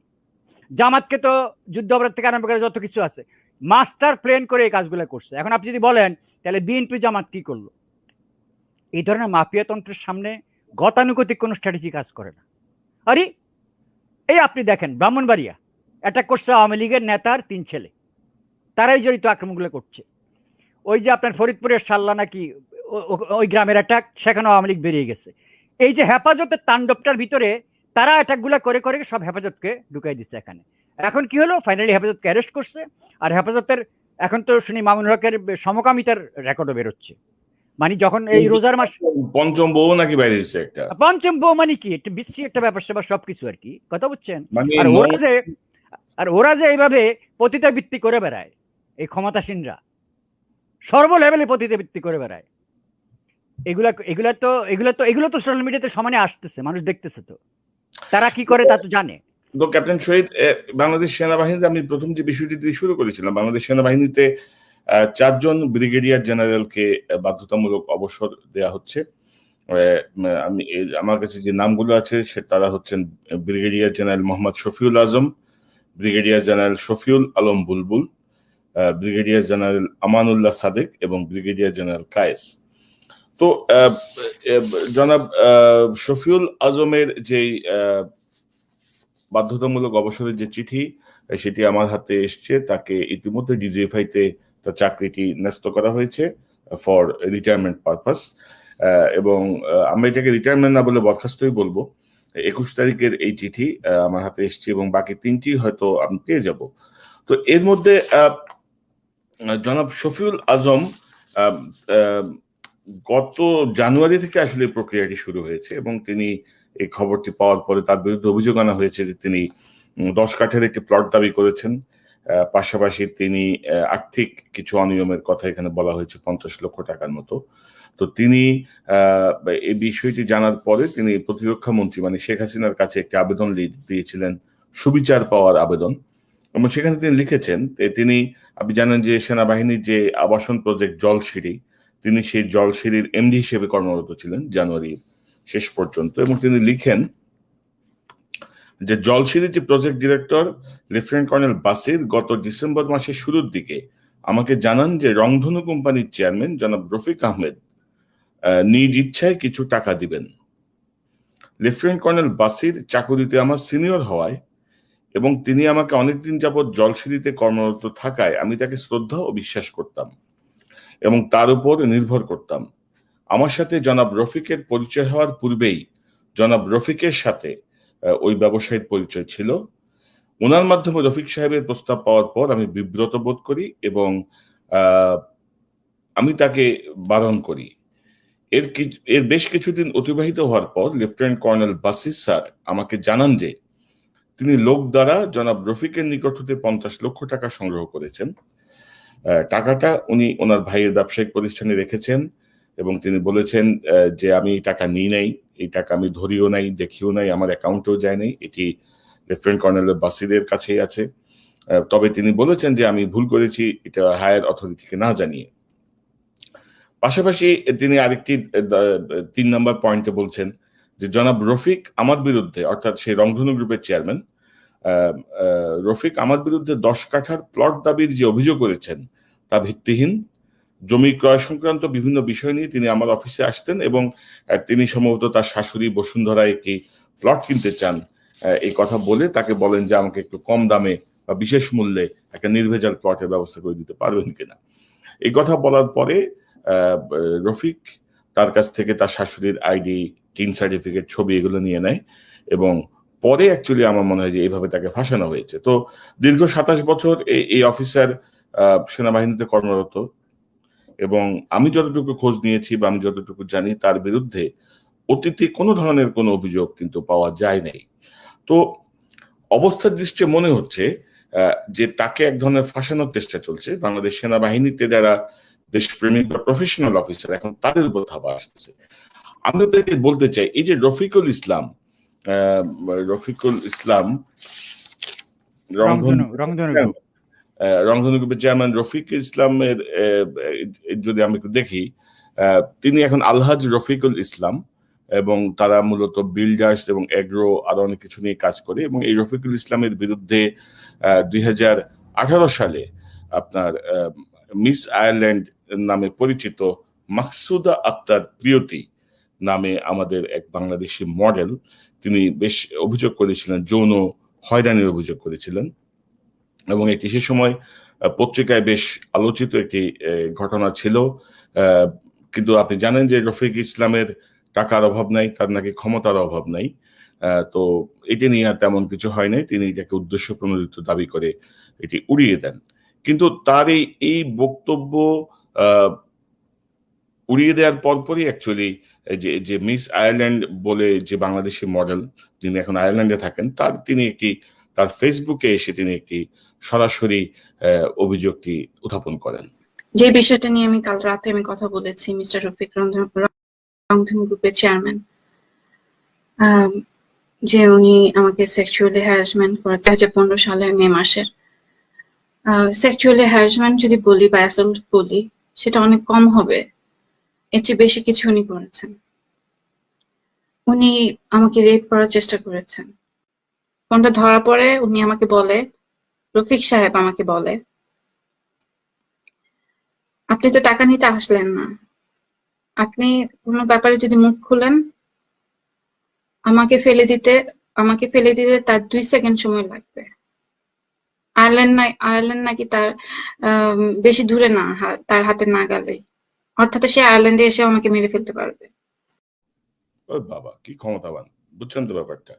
তো এরকম একজন নৈতিক ভাবে খলিত ব্যক্তি, যেটি দেশি বিদেশি সকল মিডিয়ায় আলোচিত ব্যক্তি, কিভাবে সেনাবাহিনীর সঙ্গে সম্পৃক্ত হয়, বা সে কিভাবে একজন সেনাবাহিনীর একজন ব্রিগেডিয়ারের বিরুদ্ধে এরকম অভিযোগ আনে। এবং আপনি যদি দেখেন যে লেফটেন্যান্ট কর্নেল বাসির, যিনি ব্রিগেডিয়ার জেনারেল শফিউল আজমের সিনিয়র, বাট র্যাঙ্কে জুনিয়র, বাট প্রফেশনের সিনিয়র, তার বিরুদ্ধে কিন্তু কোনো ব্যবস্থা নেওয়া হচ্ছে না, কিন্তু তিনি কিন্তু নাই। তো সব মিলিয়ে বা আমি যতটুকু অনুসন্ধান, তাতে মনে হচ্ছে ইটস এ প্লট, এটা একটা গেম। অর্থাৎ বেছে বেছে চরিত্র হনন করে কিছু প্রফেশনাল অফিসার, কিছু দেশপ্রেমিক অফিসার যারা আজিজের সঙ্গে নাই বা যারা প্রতিবাদ করে, তাদেরকে সেনাবাহিনী থেকে সরিয়ে দেওয়ার ব্যবস্থা। আপনি কি মনে করেন, একজন সেনা কর্মকর্তা, প্রথম ব্যাচে সেনা কর্মকর্তা, আপনি সিনিয়র অফিসার, আপনি কি মনে করেন? এখানে তো আপনি যে ঘটনাটা আপনি বিধৃত করলেন, সেটার মধ্যে কিন্তু অনেকগুলো জিনিস বেরিয়ে আসে। প্রথমত, সেনাবাহিনীর ঠিকাদার কারা হবে সেনাবাহিনীর অধীনস্থ কোনো প্রজেক্টে, সেটা একটা স্ট্রিক্ট ভেটিং সিস্টেম আছে। এটা যাচাই বাছাইয়ের জন্য ডিজিএফআই ক্লিয়ারেন্স ছাড়া এরা কেউ কোনো সনদ পেতে পারে না, তারা ওখানে কোনো কাজ করতে পারে না। তাহলে রফিক সাহেব, রংধনু গ্রুপ কিভাবে এই ধরনের ক্রিডেন্সিয়াল নিয়ে, এত বদনাম কাঁধে নিয়ে, এত অপবাদ নিয়ে সে কি করে ঠিকাদার হলো, এটা নাম্বার ওয়ান প্রশ্ন। দ্বিতীয় প্রশ্ন, জলশিরির যে যে যে ওখানে যে যাকে দায়িত্ব দেওয়া হয়েছে, এটা অনেক টাকা পয়সার খেলা, হাজার হাজার কোটি টাকার খেলা ওখানে। এইটাতে ওই ঊর্ধ্বতন মানুষদের ওদের স্বার্থরা রক্ষা না করে এখানে এমন কাউকে বসানো হয় না। যার জন্য আপনি বললেন যে লেফটেন্যান্ট কর্নেল বাসিত, যদিও উনি র্যাঙ্কে junior, most probably he is a superseded lieutenant colonel, তার প্রমোশনটা হয় নাই। ব্রিগেডিয়ার সাহেব তাকে সাসপেন্ড করে, যেহেতু তার মানে সে সিনিয়র মানুষ, সে তাকে এখনো হাত দেওয়া হয় নাই। কেন? কারণ সে তো তাদের স্বার্থ রক্ষা করছে জলসিতে বসে বসে। আর ওই যে ব্রিগেডিয়ার সাহেবের কথা বললেন যে তাকে ফাঁসানো হয়েছে, ওই ব্রিগেডিয়ার সাহেবকে তো ফাঁসানো হয়েছে বিকজ ব্রিগেডিয়ার সাহেব ওই স্বার্থে হয়তো হাত দিয়ে তো হস্তক্ষেপ করেছেন বা কিছু একটা করেছেন। ওর অতটুকু মানবিক শক্তি না থাকলে ও তো প্রধানমন্ত্রীর কাছে চিঠিতে এটা জানায় না যে আমার বিরুদ্ধে এই অন্যায় হচ্ছে, আপনি জিনিসটা দেখুন। তার তো দুটো জিনিস পরিষ্কার, সে প্রধানমন্ত্রীর কাছে লিখিতভাবে বলছে আমি কোনো টাকায় হাত দেই নাই। কিন্তু বাসির স্যার সম্মানের সাথে বলছে, বাসির স্যার আমি জানতে পারছি বাসির স্যার এখানে জিনিসটা হ্যান্ডেল করছে এভাবে, আমি স্যারের সাথে এটা আমি স্যারকে বলছি যে এটা এইভাবে হ্যান্ডেল কি করা উচিত। এখন কথা হচ্ছে কি, এই ওরা একটা বললাম না, সবখানে ওদের নিজস্ব গ্যাং, ওই মাফিয়া তন্ত্র। আপনি করাপ্ট না হলে এই মুহূর্তে বাংলাদেশের কোনো জায়গায় আপনি কোনো সুনজরের কোনো মানে গুরুত্বপূর্ণ কোনো পদে আপনি থাকতে পারবেন না এখন। আপনাকে কমপ্লিটলি করাপ্ট হতে হবে এখন, কথা বুঝছেন? যার ফলে এই জিনিসটা, এই ঘটনাটা এরই একটা বহিঃপ্রকাশ, আর কিচ্ছু না। কিন্তু এখন কথা হচ্ছে ব্রিগেডিয়ার সাহেবদের বাদ দেওয়া হচ্ছে। এটা সম্বন্ধে আমি একটা আর্টিকেল করেছি 7-8 দিন আগে, আপনি দেখছেন আর্টিকেলটা। এই রিকমেন্ডেশনগুলো সেনাপ্রধান পাঠিয়েছে, মোস্ট প্রবাবলি সর্বশেষ উনি রিকমেন্ডটা অ্যাপ্রুভ করে পাঠিয়ে দিয়েছেন প্রধানমন্ত্রীর দপ্তরে। সেটা ছিল 23 বা 24 মার্চ তারিখে মোস্ট প্রবাবলি। তখন বোধ হয়, বা ওই সময় মার্চের মাঝামাঝি সময়, ওই সময় তখন প্রধানমন্ত্রী অফিস থেকে একটা জব এমএসপির মাধ্যমে আসে। তো এটা বলা হলো যে জেনারেল তারেক সাহেব এখানে নাই, তারেক সাহেব আসলে এটা সিদ্ধান্ত নেওয়া হবে, যেহেতু উনি এসব ব্যাপারে প্রধানমন্ত্রীকে সাহায্য করেন। তারেক সাহেব আর আজিজ সাহেবের মধ্যে তো সাপে নেউলে সম্পর্ক, একজন আরেকজনকে হটাতে পারছে না, খুব দুঃখ ভারাক্রান্ত দুজনেই। ওকে, এই জন্য ভারতের সেনাপ্রধান এসেও এখানে দুতিয়ালি করেছেন, কিন্তু কাজ হয়নি আর কি। তো যাই হোক, তো এখন এই জিনিসটা পেন্ডিং ছিল। এখন সর্বশেষ যেটা হলো, একজন এই যে সাইফুল আজম যার কথা বললেন, ওরটা এখন অ্যাপ্রুভ হয়ে গেছে 4 জনের মধ্যে, ওকে বের করে দিচ্ছে। এটা কনফার্ম হয়ে গেছে, he has been attached with the DGFI. 4টাই অ্যাপ্রুভ হয়ে গেছে জানি আমি। আচ্ছা, এই ডকুমেন্ট আমার হাতে এসছে আর কি। কনফার্মেশন হওয়ার আগে আমি ঠিক দেখাতে চাই না কোনোটাই। আচ্ছা, এখন কথা হচ্ছে কি, এখানে আবার দুটো জিনিস আছে। সেনাবাহিনীতে আপনি করাপশন করতেও এমন কোনো কথা নাই। ওই করাপশনের পথে পা রেখেছেন বা your intent has showed something suspicious, এটাই এনাফ আপনাকে কমান্ড থেকে সরানোর জন্য। আমি বারবার একটা কথা বলি, ভেরি সেন্সিটিভ প্লেসেস সেনাবাহিনী। তো সেই যে বলি যে এখানে কি করে রাখা হয়, তো এদের ব্যাপারে এই খুঁতগুলো বের করেই তাদেরকে ফাঁসানো হয়েছে এখানে, এবং তাদেরকে এইভাবে এখন বের করে দেওয়া হচ্ছে আর কি। তো সুতরাং ভেরি ক্লিয়ার যে জাস্ট আমি একটু জানতে চাই যে সেনাবাহিনী যদি এত সেন্সিটিভ প্লেসই হয়, Al Jazeera all the prime minister's man, বা এই যে সেনা প্রধানের যে কথোপকথন এত কিছু প্রকাশের পরে কোন সেন্সিবিলিটির আওতায় জেনারেল আজিজ এখনো বসে আছেন? ওকে, সেই ব্যাপারে তো আপনার শোতে আমরা অনেকবার বলেছি। আচ্ছা, এখন জানেন এটার এখন রিয়াকশনটা কি হয়েছে? দেশে তো আমরা কেউ কিছু বলতে পারবো না, কারণ আমাদের মুখ বন্ধ। উনি একজন দেবী দেবতা মহামানব, তার সম্বন্ধে কিছুই বলা যাবে না, তার সরকার সম্বন্ধে কিছু বলা যাবে না। মনে আছে আপনার রিপোর্টটা ফেব্রুয়ারি মাসের 1 তারিখ ব্রডকাস্ট হয়েছে। 2 তারিখ বিকালবেলা জাতিসংঘ একটা ফর্মাল স্টেটমেন্ট দিয়ে প্রেস কনফারেন্স করে বলেছে যে যেহেতু এই অভিযোগগুলো আসছে, এগুলো গুরুতর অভিযোগ, এগুলো তদন্ত করা হোক। জাতিসংঘ কেন জড়িত হবে বাংলাদেশ তো বলতে পারে এটা আমাদের আভ্যন্তরীণ ব্যাপার, কারণ বাংলাদেশ সেনাবাহিনী রিজিক জাতিসংঘ থেকে আসে। By rotation everybody serves in the United Nation. তারপরে আপনি দেখেন আমাদের প্রধানমন্ত্রীর কতটুকু ঔদ্ধত্য। সেই ফেব্রুয়ারি 2 তারিখ থেকে শুরু করে আজকে এপ্রিল মাস শেষ হয়ে যাচ্ছে, একটা কোর্ট অফ ইনকোয়ারি পর্যন্ত ইনিশিয়েট করে না এই জিনিসটাকে তদন্ত করার জন্য। ফলাফল মাঝখানি তো সবখানে চলে না। এই আমাদের মিশনগুলো ক্লোজ হচ্ছে এখন। জি, আমাদের ইউএন মিশনগুলো, আমরা 8টা মিশনে আছি এখন বর্তমানে। 2টা অলরেডি, জাম্বিয়া এবং ডারফুর 2টা অলরেডি ক্লোজ হওয়ার পথে, বাকি 6টাও ক্লোজ হয়ে যাবে। কারণ সবাই একটা কোয়েরি জানিয়েছে জাতিসংঘের কাছে যে এই যে সিগন্যাল ইকুইপমেন্টগুলা, বাগিং ইকুইপমেন্টগুলা ইসরায়েল থেকে কেনার অভিযোগ আসছে, এবং বাংলাদেশ সেনাবাহিনী যেহেতু অফিসিয়ালি ক্লেম করছে যেগুলো জাতিসংঘের জন্য আমরা কিনছি, মিশনের জন্য, আমাদের দেশকে এগুলো ব্যবহৃত হচ্ছে। বিকজ প্রত্যেক দেশের ট্রুপস ডিপ্লয়মেন্টের সাথে একটা কোড অফ কন্ডাক্ট থাকে, ডুজ অ্যান্ড ডোন্টস। আপনি এই কাজ করতে পারবেন, এই কাজ করতে পারবেন না। ওইভাবে লোকালি আপনি ওইসব, কারণ এই ইকুইপমেন্টগুলো এত সেন্সিটিভ, আপনি ওই দেশের প্রেসিডেন্টকে ভাগ করতে পারবেন, কারণ আপনি যে জায়গায় বসাবেন সে জায়গায় একটা ডায়ামিটারের ভিতরে সবকিছু স্ক্যান করে ফেলে। কথা বুঝছেন? তো এখন আপনি আমাকে বলেন এই রিয়েকশনটা আছে। এখন বাংলাদেশের সেনাবাহিনীর সৈনিকরা, অফিসারদের কথা বাদ দেন, সৈনিকরা যে এই মিশন থেকে একটা জীবিকা নির্বাহ করত, আর তাছাড়া বাংলাদেশের একটা ইজ্জত ছিল, we are the highest contributing country in the world. তাহলে আপনি আমাকে বলেন এখন এই প্রধানমন্ত্রীকে এটা গায়ে লাগে না যে এত বড় একটা জাতীয় স্বার্থ আজকে জলাঞ্জলিত হচ্ছে? সৈনিকদের কি এটা ভিতরে এটার জন্য উত্তেজনা হয় না? অবশ্যই হচ্ছে। দায়ীকে আজিজ সাহেব? নো, আজিজ সাহেবকে উনি বাদ দিতে কয় সেকেন্ড লাগে, একটা executive order, that's it. Civil না তো এটাকে, দারোয়ানের চাকরি খাইলেও দারোয়ান সাহেব গিয়া কোর্টে কেস করবেন, কোর্টে কেস করে উনি বেতন পাইতে থাকবেন আর উনি ঘরের মধ্যে বসে থাকবেন। মিলিটারি 1 সেকেন্ডের নোটিসে একটা অফিসারকে বের করে দেয়, অ্যারেস্ট করে ফেলে, কোয়ার্টার গার্ডে দিয়ে দেয়। Lot of things here, highly discipline একটা ফোর্স। এটা তো মুখের অর্ডারেই সবকিছু শেষ, কাগজ পরে সাইন করে এমন অবস্থা আছে। ক্লোজ করে ফেলে, অ্যারেস্ট করে ফেলে, ডিজিএফের কাছে পাঠিয়ে দাও, ইন্টেলিজেন্সের কাছে পাঠিয়ে দাও, ঘেরাও করে ফেলো, বাস বিরাট মানে বিরাট অবস্থা করে ফেলে। এখন কথা হচ্ছে আজিজ সাহেব ওখানে বসে আছে কেন? আমি আজিজকে কোনো দোষ দেবো না তো। আজিজকে বানিয়েছেন আপনি, আজিজকে সেভ করতেছেন আপনি। আপনাদের ভিতরে কি এমন স্বার্থ আছে যার জন্য আপনি আজিজের গায়ে হাত দিতে পারছেন না? কিছু স্বার্থ তো আল জাজিরা এক্সপোজ করছে। আপনার ভাইয়েরা পর্যন্ত আপনার সাথে বিভিন্ন জিনিসে জড়িত, আজিজের ভাইয়েরা আপনার সাথে বিভিন্ন জিনিসে জড়িত। মানে আজিজের family is part of that mafia clique, ওই যেই ক্লিকটা দেশ শাসন করছে এখন। তো এখন আমি তো আজিজ দোষ দেবো না, আজিজকে ওখানে আপনি বসিয়েছেন। আমি একটা কথা বলি, this match has been created by Aziz, general Tarek, Sheikh Hasina, mainly আমি 3 জনের নাম নেব আপাতত।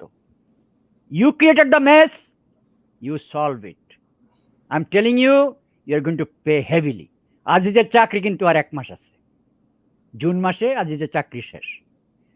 জেনারেল তারেক তারে জীবিত রাখবে না, শুধু মামলা না, কি করে জেনারেল তারেক তাকে আজিজের কোনো ধারণা নাই। ওকে, শেখ হাসিনা ক্ষমতাতে কিভাবে যাবেন এটার কোনো হিসাব কিতাব কারো কাছে কিন্তু নাই, কোনো এক্সিট স্ট্র্যাটেজি নাই, কিচ্ছু নাই। এই মুহূর্তে ভারতের সাথে সম্পর্ক চূড়ান্তভাবে খারাপ হয়ে যাচ্ছে। ভারত ওয়াজ হার প্রোটেক্টর, সেই কাহিনী একটু পরে আসছি। আপনার জিনিস তো ধরেন এই যে আমাদের যে মিশনগুলো বন্ধ হয়ে যাচ্ছে, এই খবরটি আমার কাছেও আছে, বাট আমি অপেক্ষা করছি জাতিসংঘের ফর্মাল ঘোষণার জন্য বা ফর্মাল চিঠির জন্য। এবং এই সংক্রান্ত চিঠি যখন আমরা পাবো বা এটি যখন ঘোষণায় আসবে তখন আমি এটি নিয়ে আরো বিস্তারিত আলোচনা করব। তো জাস্ট খুব সংক্ষেপে আপনি যদি বলেন, মিশনগুলো যদি বন্ধ হয়ে যায়, এবং আপনি যে প্রসঙ্গটি আনলেন এখানে, খুবই গুরুত্বপূর্ণ বিষয় এবং খুবই যৌক্তিক বিষয়, যে কোনো দেশ তো জেনে শুনে এই জাতীয় স্পাই ইকুইপমেন্ট সহ কাউকে নিয়োগ করবে না, এবং তারা এখন বিশ্বাসও করবে না এই বিষয়টি যে আমরা করি নাই বা আমরা নাই, আমরা এই না, আমরা আমাদের দেশের জনগণের জন্য কিনছি, সেটাও কেউ বিশ্বাস করবে না। তো এখন ভবিষ্যৎটা কি? মিশন যদি বন্ধ হয়ে যায় এটার কি ইফেক্ট পড়বে ওয়ার্ল্ডে, দেশে, আমাদের আর্মিতে? খুব সংক্ষেপে যদি একটু বলেন। মিশনগুলো এভাবে বন্ধ হবে না, মিশনগুলো বন্ধ হওয়ারও একটা প্রসিডিওর আছে, কথা বুঝছেন? আপনাকে একটা কথা বলি, জাতিসংঘ আপনাকে বললো যে আপনি এটা তদন্ত করুন। এখানে তো শুধু আজিজ সাহেবের ব্যক্তিগত করাপশন ওইগুলোই তো জড়িত না, এখানে সেনাবাহিনীর বিভিন্ন কন্ট্রাক্ট দুর্নীতির মাধ্যমে দেওয়া হচ্ছে, আজিজ পরিবারকে দেওয়া হচ্ছে, সেইভাবে জিনিসগুলো আনা হয়েছে। তার মানে এখানে হাইলাইট করা হয়েছে আল জাজিরা স্টোরিতে যে সশস্ত্র বাহিনী করাপশনের সাথে জড়িত হয়ে গেছে। এখন কথা হচ্ছে, করাপশনে জড়িত একটা বাহিনীকে তো জাতিসংঘ পিসকিপার হিসাবে নিয়োগ দিতে পারেন না, সুতরাং তারা একটা তদন্ত দাবি করেছে। এটা তো একটা পোলাইট ডিপ্লোম্যাটিক ল্যাঙ্গুয়েজ। কিন্তু আপনার এত বড় উদ্ধত্ত করতে আসে যে আপনি একটা তদন্ত বন্ধ ইনিশিয়েট করেন নাই, আপনি সামান্যতম স্টেপ নেন নাই। এখন এখন জাতিসংঘ এটা করবে কি? টেকনিক্যালি একটা একটা করে করবে। আমি যেটুকু শুনতে পেরেছি সোফার, মিশন কতগুলো ক্লোজ হয়ে যাচ্ছে এটা শিওর, এটা অলরেডি কনফার্মড। ওরা যেটা করছে অ্যাজ এ সোপ বলি আমরা আর কি, আপনাকে সান্ত্বনা দেওয়ার জন্য, ওরা আমাদের যে পিসকিপিং অপারেশন ডিপার্টমেন্ট যেটা জাতিসংঘের, সেই ডিপার্টমেন্টে একজন সিনিয়র অফিসিয়াল আসে বাই রোটেশন বিভিন্ন দেশ থেকে। ওখানে একজন লেফটেন্যান্ট জেনারেল বা মেজর জেনারেল পদবীর একজন অফিসার আমাদেরকে নেওয়ার জন্য তারা শর্ট লিস্ট করছে, এটুকু আমরা শুনছি। তারা হয়তো এটা নেবে, ওই দিক দিয়ে মিশনের লোকগুলাকে আস্তে আস্তে আস্তে আস্তে ছাঁটাই করে বাইর করে দেবে। কারণ আফটার অল জাতিসংঘ তো তার মেম্বার কান্ট্রিজ কারো উপরে কোনো অন্যায় করছে এটা তারা করবে না। বাংলাদেশ হ্যাজ গট, শোনেন, এ পর্যন্ত 1948 থেকে শুরু করে এ পর্যন্ত জাতিসংঘে 63 মিশন হয়েছে টোটাল, 54 বাংলাদেশে পার্টিসিপেশন আছে। সুতরাং বাংলাদেশকে তো এইভাবে তারা কলাপাতার মতো ট্রিট করবে না। এই দেশটাকে হ্যান্ডেল করার সময় তারা যৌক্তিকভাবে হ্যান্ডেল করবে, সহানুভূতির মাধ্যমে হ্যান্ডেল করবে, এবং তাহারা অবগত আছেন যে বাংলাদেশের বর্তমান প্রশাসন এবং সরকার এটা যে কি ধরনের সরকার, এটা সবকিছু জানে। বাট কথা হচ্ছে কি, বিদেশি শক্তি, বিদেশি সংস্থাগুলো তারা তো বিবৃতির মধ্যে সীমাবদ্ধ, তাই না? একটা সার্বভৌম রাষ্ট্র যদি তাদের কোনো কিছু, আপনি আপনি আপনি আমাকে বলেন, এই যে 6-7টা মানবাধিকার সংস্থা একসাথে হয়ে স্টেটমেন্ট দেয় একটা ঘটনার সাথে, এটা তদন্ত করে না, কথা না, ওই তো এইসব একগুঁয়েমি বা এইসব গায়ের জোরে টিকে থাকার প্রবণতার ইফেক্ট আসলে ভয়াবহ। এটা দেশের উপরে পড়ছে এবং এখন তো দেখা যাচ্ছে আমাদের সেনাবাহিনীর আহ, যে বিষয়টা ছিল, আমাদের সেনাবাহিনীর অফিসার বা সৈনিকরা একটা দুইটা তিনটা মিশন করে গেলে তারা আর্থিকভাবে অনেক স্বাবলম্বী হতে পারতেন। অর্থাৎ হোয়াইট মানি দিয়ে তারা বাকি জীবনটা সুন্দরভাবে চলতে পারতেন। কেউ কেউ বাড়ি কিনতেন, বাড়ি করতেন বা ব্যবসা বাণিজ্য শুরু করতেন চাকরি শেষে। তো সেই জায়গাগুলো ক্ষতিগ্রস্ত হচ্ছে। তো আমরা এই বিষয়টি আরেকটু ম্যাচিউরড হোক, আমরা নিশ্চয়ই আলোচনা করবো এই বিষয়টি নিয়ে। কনক, এখানে আরেকটা জিনিস বলে রাখি, সেনাবাহিনী এটা হলো বাহ্যিক অবস্থা, জাতিসংঘের সাথে কি চলছে। আভ্যন্তরীণভাবে আপনাকে বলি, এই আপনি 4জন ব্রিগেডিয়ারের বাড়ি চলে যাওয়ার ব্যাপারটা, যেটা একটা ষড়যন্ত্রের অংশ বা যেভাবে এটাকে চিত্রায়িত করেন না কেন, আমরা তো জিনিসটা বুঝে গেছি এখন কি হচ্ছে। এই কমান্ডের ব্যাপারটা আপনি দেখেন, এখানে বিডিআরে নতুন 4জন অফিসারের পোস্টিং হয়েছে বিজেপিতে।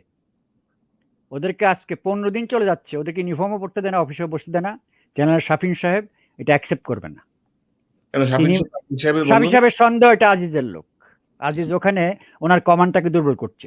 DG BGB, DG DGFI, general Tarek আর বেনজির, এই হইলো 4জন হলো হাসিনার এখন একটা চেয়ারে 4টা পা। হাসিনা এখন এই নিয়ে আছে। আমি আপনাকে সূক্ষ্ম খবর দিয়ে দিচ্ছি, ওনার সাথে আর আসলে কেউ নেই। আমলারাও নাই, হোল আর্মিও নাই, আর্মি সেনাপ্রধানও ওনার সাথে নাই, আর্মির চেইন অফ কমান্ড ওনার সাথে নাই। আবার বলছি, বিজেপির ডিজি শাফিন সাহেব, ডিজিএফআই ডিজি সাহেব, পুলিশের আইজি সাহেব আর জেনারেল তারেক সাহেব, এই চতুষ্কোণ নিয়ে হাসিনার সংসার এখন। এই 4জন, এই 4জনই জাতির এটা জানা উচিত। শাফিন সাহেব অ্যাকসেপ্ট করবেন না officer. Who are you not to accept it? তুমি কে? তোমাকে ডেপুটেশনে পাঠানো হয়েছে ওখানে, সেনাবাহিনীর অফিসাররা বিজেপি কমান্ড করে, অফিসার পাঠানো হয়েছে, সেটা অ্যাকসেপ্ট করবে না। এটা হলো একটা। ডিজিএফআই ডিজি সাহেব এক অফিসারের পোস্টিং হয়েছে, আউট, ডিজিএফআই থেকে চলে যাবে, উনি তাকে রিলিজ করবেন না, বিকজ ওই জায়গায় আবার আজিজ সাহেবের লোক এসে ঢুকে যাবে। এই ধরনের ক্লোক অ্যান্ড ড্যাগার, যেটা আমরা ইংরেজিতে বলি, কথা বুঝছেন, ও মুখে কালো কাপড় হাতে চাক্কু, এই খেলা চলতেছে এখন ওখানে। এখন যদি আপনি এগুলো বলেন, সেনাবাহিনীর ভিতরে বিরুদ্ধে আর কত প্রোপাগান্ডা করবেন? সত্য কথাটাই ওদের কাছে প্রোপাগান্ডা। মানে হাসিনার এই যে মাফিয়া সরকার এখন আজিজ ফোবিয়া ভুগতেছে 100%। কখন কি হয়, কখন কি করে না, এনি টাইম। এবং আমি আপনাকে বলি, আপনি একবার বললাম না যে ভারতের সাথে তার দ্বন্দ্বটা একটা চরম আকারে যাচ্ছে এখন। আমার অনুষ্ঠানের শেষ দিকে এই যে চীনের প্রতিরক্ষা মন্ত্রী আসছেন বাংলাদেশে, আমরা একটি প্রসঙ্গটা শুনতে চাই, তারপর আমরা শেষ করব। এটার সম্পর্কে আমি যতটুকু জানতে পেরেছি, কিন্তু আমি এই বিষয়ে লিখি নাই, লিখি নাই। এই জন্য অনেক কিছু লেখাটা অনেক সময় মানে করি না যে লেখা উচিত এই সময়, বা এটা ততটা প্রণিধানযোগ্য অথবা ততটা ইম্প্যাক্ট করবে বা এটা দরকার আছে, সেটাও মনে করি না। তাছাড়া সবসময় একটা শান্তি চাই আর কি। এখানে আপনার বটম লাইনটা হলো, চায়নার যে প্রজেক্টের টাকাগুলা অনেকগুলার ব্যাপার, জিও পলিটিক্স তো আছে, ভারতের সাথে দ্বন্দ্বের ব্যাপারটা আছে। সবচেয়ে বড় জিনিস যেটা হয়ে গেছে, বাংলাদেশে অ্যান্টি ইন্ডিয়ান ফিলিংটা প্রচন্ড মাত্রায় বেড়ে গেছে। এটা তো আপনারা দেখছেন রাস্তায় কি হয়েছে। তো এই বছরে কোভিডের ভিতরে বোধহয় 6 সপ্তাহ আগে পাকিস্তানের রাষ্ট্রদূত যে ঢাকায় আছেন, তাকে প্রধানমন্ত্রী ওখানে উনি দেখা করছেন। দেখা করে তাকে কি ব্রিফ করা হয়েছে জানি না, উনি পাকিস্তানে ফেরত বেড়াতে গেছেন, গিয়ে ওখানে রাষ্ট্রপতির সাথে দেখা করেছেন, প্রধানমন্ত্রীর সাথে দেখা করেছেন, সেনাপ্রধান, আইএসআই চিফ, সবাই সাথে দেখা করছেন। তো এখন যেটা শুনতে পাচ্ছি ভিতরে খবর, যে চায়নার সাথে সম্পর্কটাকে স্বাভাবিক করার জন্য তাদেরকে ইমরান খানকে দুতিয়াল হিসাবে ব্যবহার করা হচ্ছে আর কি, মিডল ম্যান হিসাবে। His good offices are being used. তো যার জন্য সেইটা এখন ফল দিচ্ছে। চাইনিজদের অভিমান বোধে ভাঙছে, ওদের ডিফেন্স মিনিস্টার করা পাঠাচ্ছে বাংলাদেশে এই কোভিডের মধ্যেই। মঙ্গলবারে উনি বোধহয় ঢাকা ল্যান্ড করবেন। তো এখন আপনি আমাকে বলেন, ভারত কতটুকু চটবে এই ব্যাপারটা নিয়ে? আপনি আমাকে বলেন। কারণ আপনি ভারতের পে রোলে আসেন, বা হোয়াট এভার, আমরা স্ল্যাং ভাষায় বলি পে রোলে আছে, তার মানে আপনি অনুগত, ভারতের অনুগত। ভারত বাংলাদেশকে সব দিক থেকে ক্যাপচার করে রাখছে। ভারতের অনেক রিস্ক নিয়ে আপনাকে, অনেক সমালোচনার মুখে আপনাকে মানে সমর্থন দিয়ে আসছে। তো এখন এই মুহূর্তে ভারত বাংলাদেশের ভিতরে কিছু একটা ঘটাবে খুব সহজ। এটা কার মাধ্যমে ঘটবে, কিভাবে ঘটবে আমি জানি না। হাসিনার জন্য এখন প্রধান হুমকি হলো ভারত। আমি তবে আপনাকে এটুকু বলে দিতে পারি। মানে হচ্ছে যে আমরা যদি এক কথায় সাম আপ করি যে হাসিনা পৃথিবী ছোট হয়ে আসছে। ছোট মানে অনেক ছোট হয়ে আসছে, এটা অনেক ছোট এখন। এবং আপনাকে বলি গত 10 মাসের মধ্যে একমাত্র 17ই মার্চ বঙ্গবন্ধুর জন্মদিনে অনেকের পরামর্শে, উনি যেহেতু একদম ঘর থেকে বের হয় না, উনি ধানমন্ডিতে পুষ্পস্তবক দেওয়ার জন্য বঙ্গবন্ধুর প্রতিকৃতিতে ওখানে গিয়েছিলেন। তাছাড়া তিনি কোথাও সামান্যতম ওই ভবন, আমরা বলি না জিনের আসর করছে একটা বাড়িতে আর বেরোতে পারে না, ওই বাড়িতে জিনের আসর হয়ে রয়েছে, সে ওখান থেকে আর বের হয় না, ওখানেই আসে, বেডরুম থেকে সামনে কনফারেন্স রুমে আসে। আগে তো ভার্চুয়াল করতে অনেকগুলো, এখন ভার্চুয়াল করাও বন্ধ হয়ে যাচ্ছে আস্তে আস্তে, বিকজ ওই bureaucrats are not interested in any more showpiece ব্যাপার স্যাপার নিয়ে, আর ইন্টারেস্টেড না ওই ডিসি দায় নিতে যাচ্ছে না আর কি, না এক্স্যাক্টলি। ওরা জানে যে আমাদের তো ধরা খেয়ে গেছি এখন এই গভর্নমেন্টের সাথে, কারণ ওদের উপর রিস্ক আসতেছে। তো আপনি দেখতেছেন অলরেডি গার্ড দেওয়া হয়েছে, ইউএনও পর্যন্ত আর্মড গার্ড নিয়ে চলে। ইউএনওর তো ওরা তো প্রথম টায়ারের অফিসার, তাই না? এরা তো ফার্স্ট এন্ট্রি, ওদের তো ইউএনওর হলো assistant secretary, senior assistant secretary, ওই লেভেলের অফিসার। তারাও এখন গার্ড নিয়ে চলতে হচ্ছে তাদেরকে। ডিসিদের কথা তো ডিসিদের তো পুরা গার্ডে রাখতে হচ্ছে। তো প্রশাসন যেটা আছে, কারণ শোনেন একটা জিনিস বুঝতে হবে আপনাকে, দেশটা সবার এক পর্যায়ে এসে সবাই টের পাচ্ছে, আরে সরকার যা করছে এটা তো ভালো দিকে যাচ্ছে না জিনিসটা।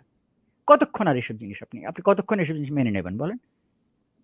তারপরে কোভিডটা একটা যেভাবে একটা আঘাত হানছে সবকিছুর উপরে, এটার যে কি ইম্প্যাক্ট সমাজের উপরে, সাইকোলজিক্যাল ইম্প্যাক্ট আপনি ধরে নেন। আপনি দেখেন তো এখন কি পরিমাণ স্টোরি আসছে রেপের ঘরের মধ্যে। আজকে দেখলাম আওয়ামী লীগের এক নেত্রীকে তার স্বামী মেরে ফেলছে, এবং মহিলা ছোটখাটো নেত্রী না, সে আওয়ামী লীগের কেন্দ্রীয় ত্রাণ কমিটির সদস্য, কেন্দ্রীয় কমিটির যে উপকমিটি আছে ত্রাণ বিষয়ক উপকমিটি, সেটার সদস্য, তার মানে সে একজন সেন্ট্রাল লিডার, তাকে তার স্বামী মেরে ফেলছে। এখানে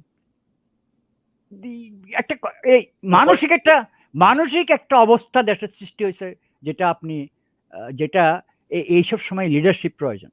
এই যে শেখ হাসিনা ঘরের মধ্যে বসে থাকে, আপনি বলেন তো আমরা বিভিন্ন দেশের রাষ্ট্রপতি বা সরকার প্রধানদেরকে আমরা কিভাবে কাজ করতে দেখছি কোভিডের মধ্যে, কতবার বিভিন্ন জায়গায় যাচ্ছে, মিডিয়াতে আসতেছে, সবাইকে কত, মানে তারা এত ব্যস্ত পুরো জিনিসটা ম্যানেজ করার জন্য। সব দুটো জিনিস নিয়ে ব্যস্ত, একদিক দিয়ে মহামারী সামলাচ্ছে, আর একদিকে মানুষ যেন উপোস না থাকে, মানুষের যেন সামান্যতম সমস্যা না হয় সেটা এনশিওর করতেছে। টাকা কোত্থেকে আসবে, they are not worried about it. কথা বুঝছেন? সরকারের দায়িত্ব তো এটাই ভাই, এটাই তো। আপনি সুখের সময় আমার থেকে টাকা নেবেন, ট্যাক্স নেবেন, সব নেবেন, আমি আয় করব। দুঃখের সময় তো আপনাকে দিতে হবে, যেখান থেকে দেন দিতে হবে তো আপনাকে। আপনি তো সব চুরি করে খেয়ে বসে আছেন। আর শুধু চুরি নাকি, কত পার্সেন্ট চুরি করে আপনি চিন্তা করেন।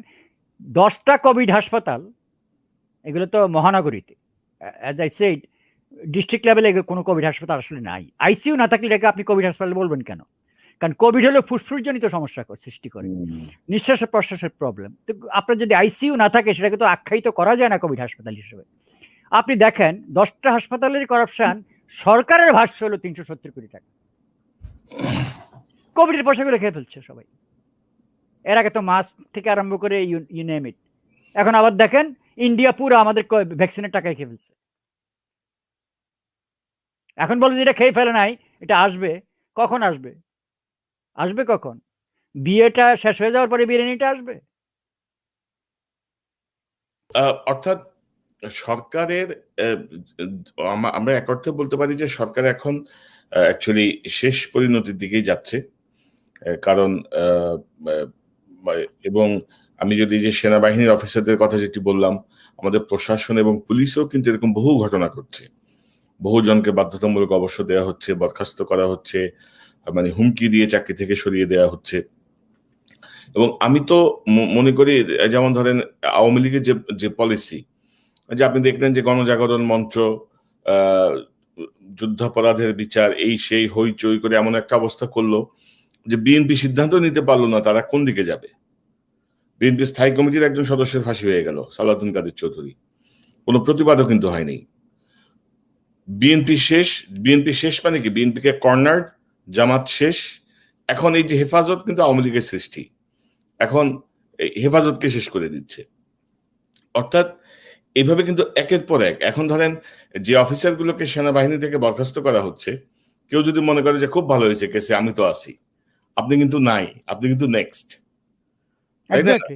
আপনি কিন্তু নেক্সট, আপনি যদি অন্যায়কে মেনে নেন আপনি কিন্তু নেক্সট। সো এই জায়গায় থেকে আসলে আমাদের সকলের সচেতনতা এবং একটু কঠোর অবস্থান প্রয়োজন। আপনার কাছ থেকে আমি শেষ মন্তব্য জানতে চাই। আমার কথা হলো, দেশের অবস্থা, আমি from the beginning of this show আমি বলে আসছি, গভর্নেন্স হ্যাজ কলাপসড। রাষ্ট্র পরিচালনার যে যে ইন্টিগ্রেটেড জিনিসগুলা, একটি কম্পোনেন্ট, আমি বললাম এখানে একটা system is defined by structure and interaction, like an ice cream factory. এখানে আপনি ওইটাকে ঢুকাচ্ছেন, ওখানে দুধটা ঢুকতেছে, ওখানে আইসটা ঢুকতেছে, ওখানে গিয়ে ওইটা হচ্ছে, তারপরে ফাইনালি প্যাকেজে বেরিয়ে আসছে। একটা সরকার কিন্তু এমন একটা জিনিস, তাইলে এটা আপনি বলতে পারেন যে it's run as per political science. আপনি রাষ্ট্রবিজ্ঞানটাকে আপনি বিজ্ঞান বানাবেন, ওকে, এই মানবিক জিনিসটাকে আপনি বিজ্ঞানে রূপান্তরিত করবেন, তাহলে এটা রাষ্ট্র চলবে, তাহলে চলবে না। এটা বর্তমানে এটা কলাপস করছে। তাইলে এখন দেশে আছে কি? তাইলে আমি আপনাকে সত্যি কথা বলি, এখানে সেনাবাহিনীটা আছে। কেন আছে বলছি? এটা স্ট্রাকচার আছে, এটার এখনো চেইন অফ কমান্ড আছে, সবকিছু আছে। এখানে কেউ ইচ্ছে করলেই উল্টে যেতে পারে না, ইচ্ছে করলেই আবার উল্টাপাল্টা কাজও করতে পারে না। সবচেয়ে বড় কথা, একটা প্রশিক্ষণ আছে, মোটিভেশন আছে। এখন কথা হচ্ছে কি, এইটা চেইন অফ কমান্ডটাকে ধরে রাখতে হবে।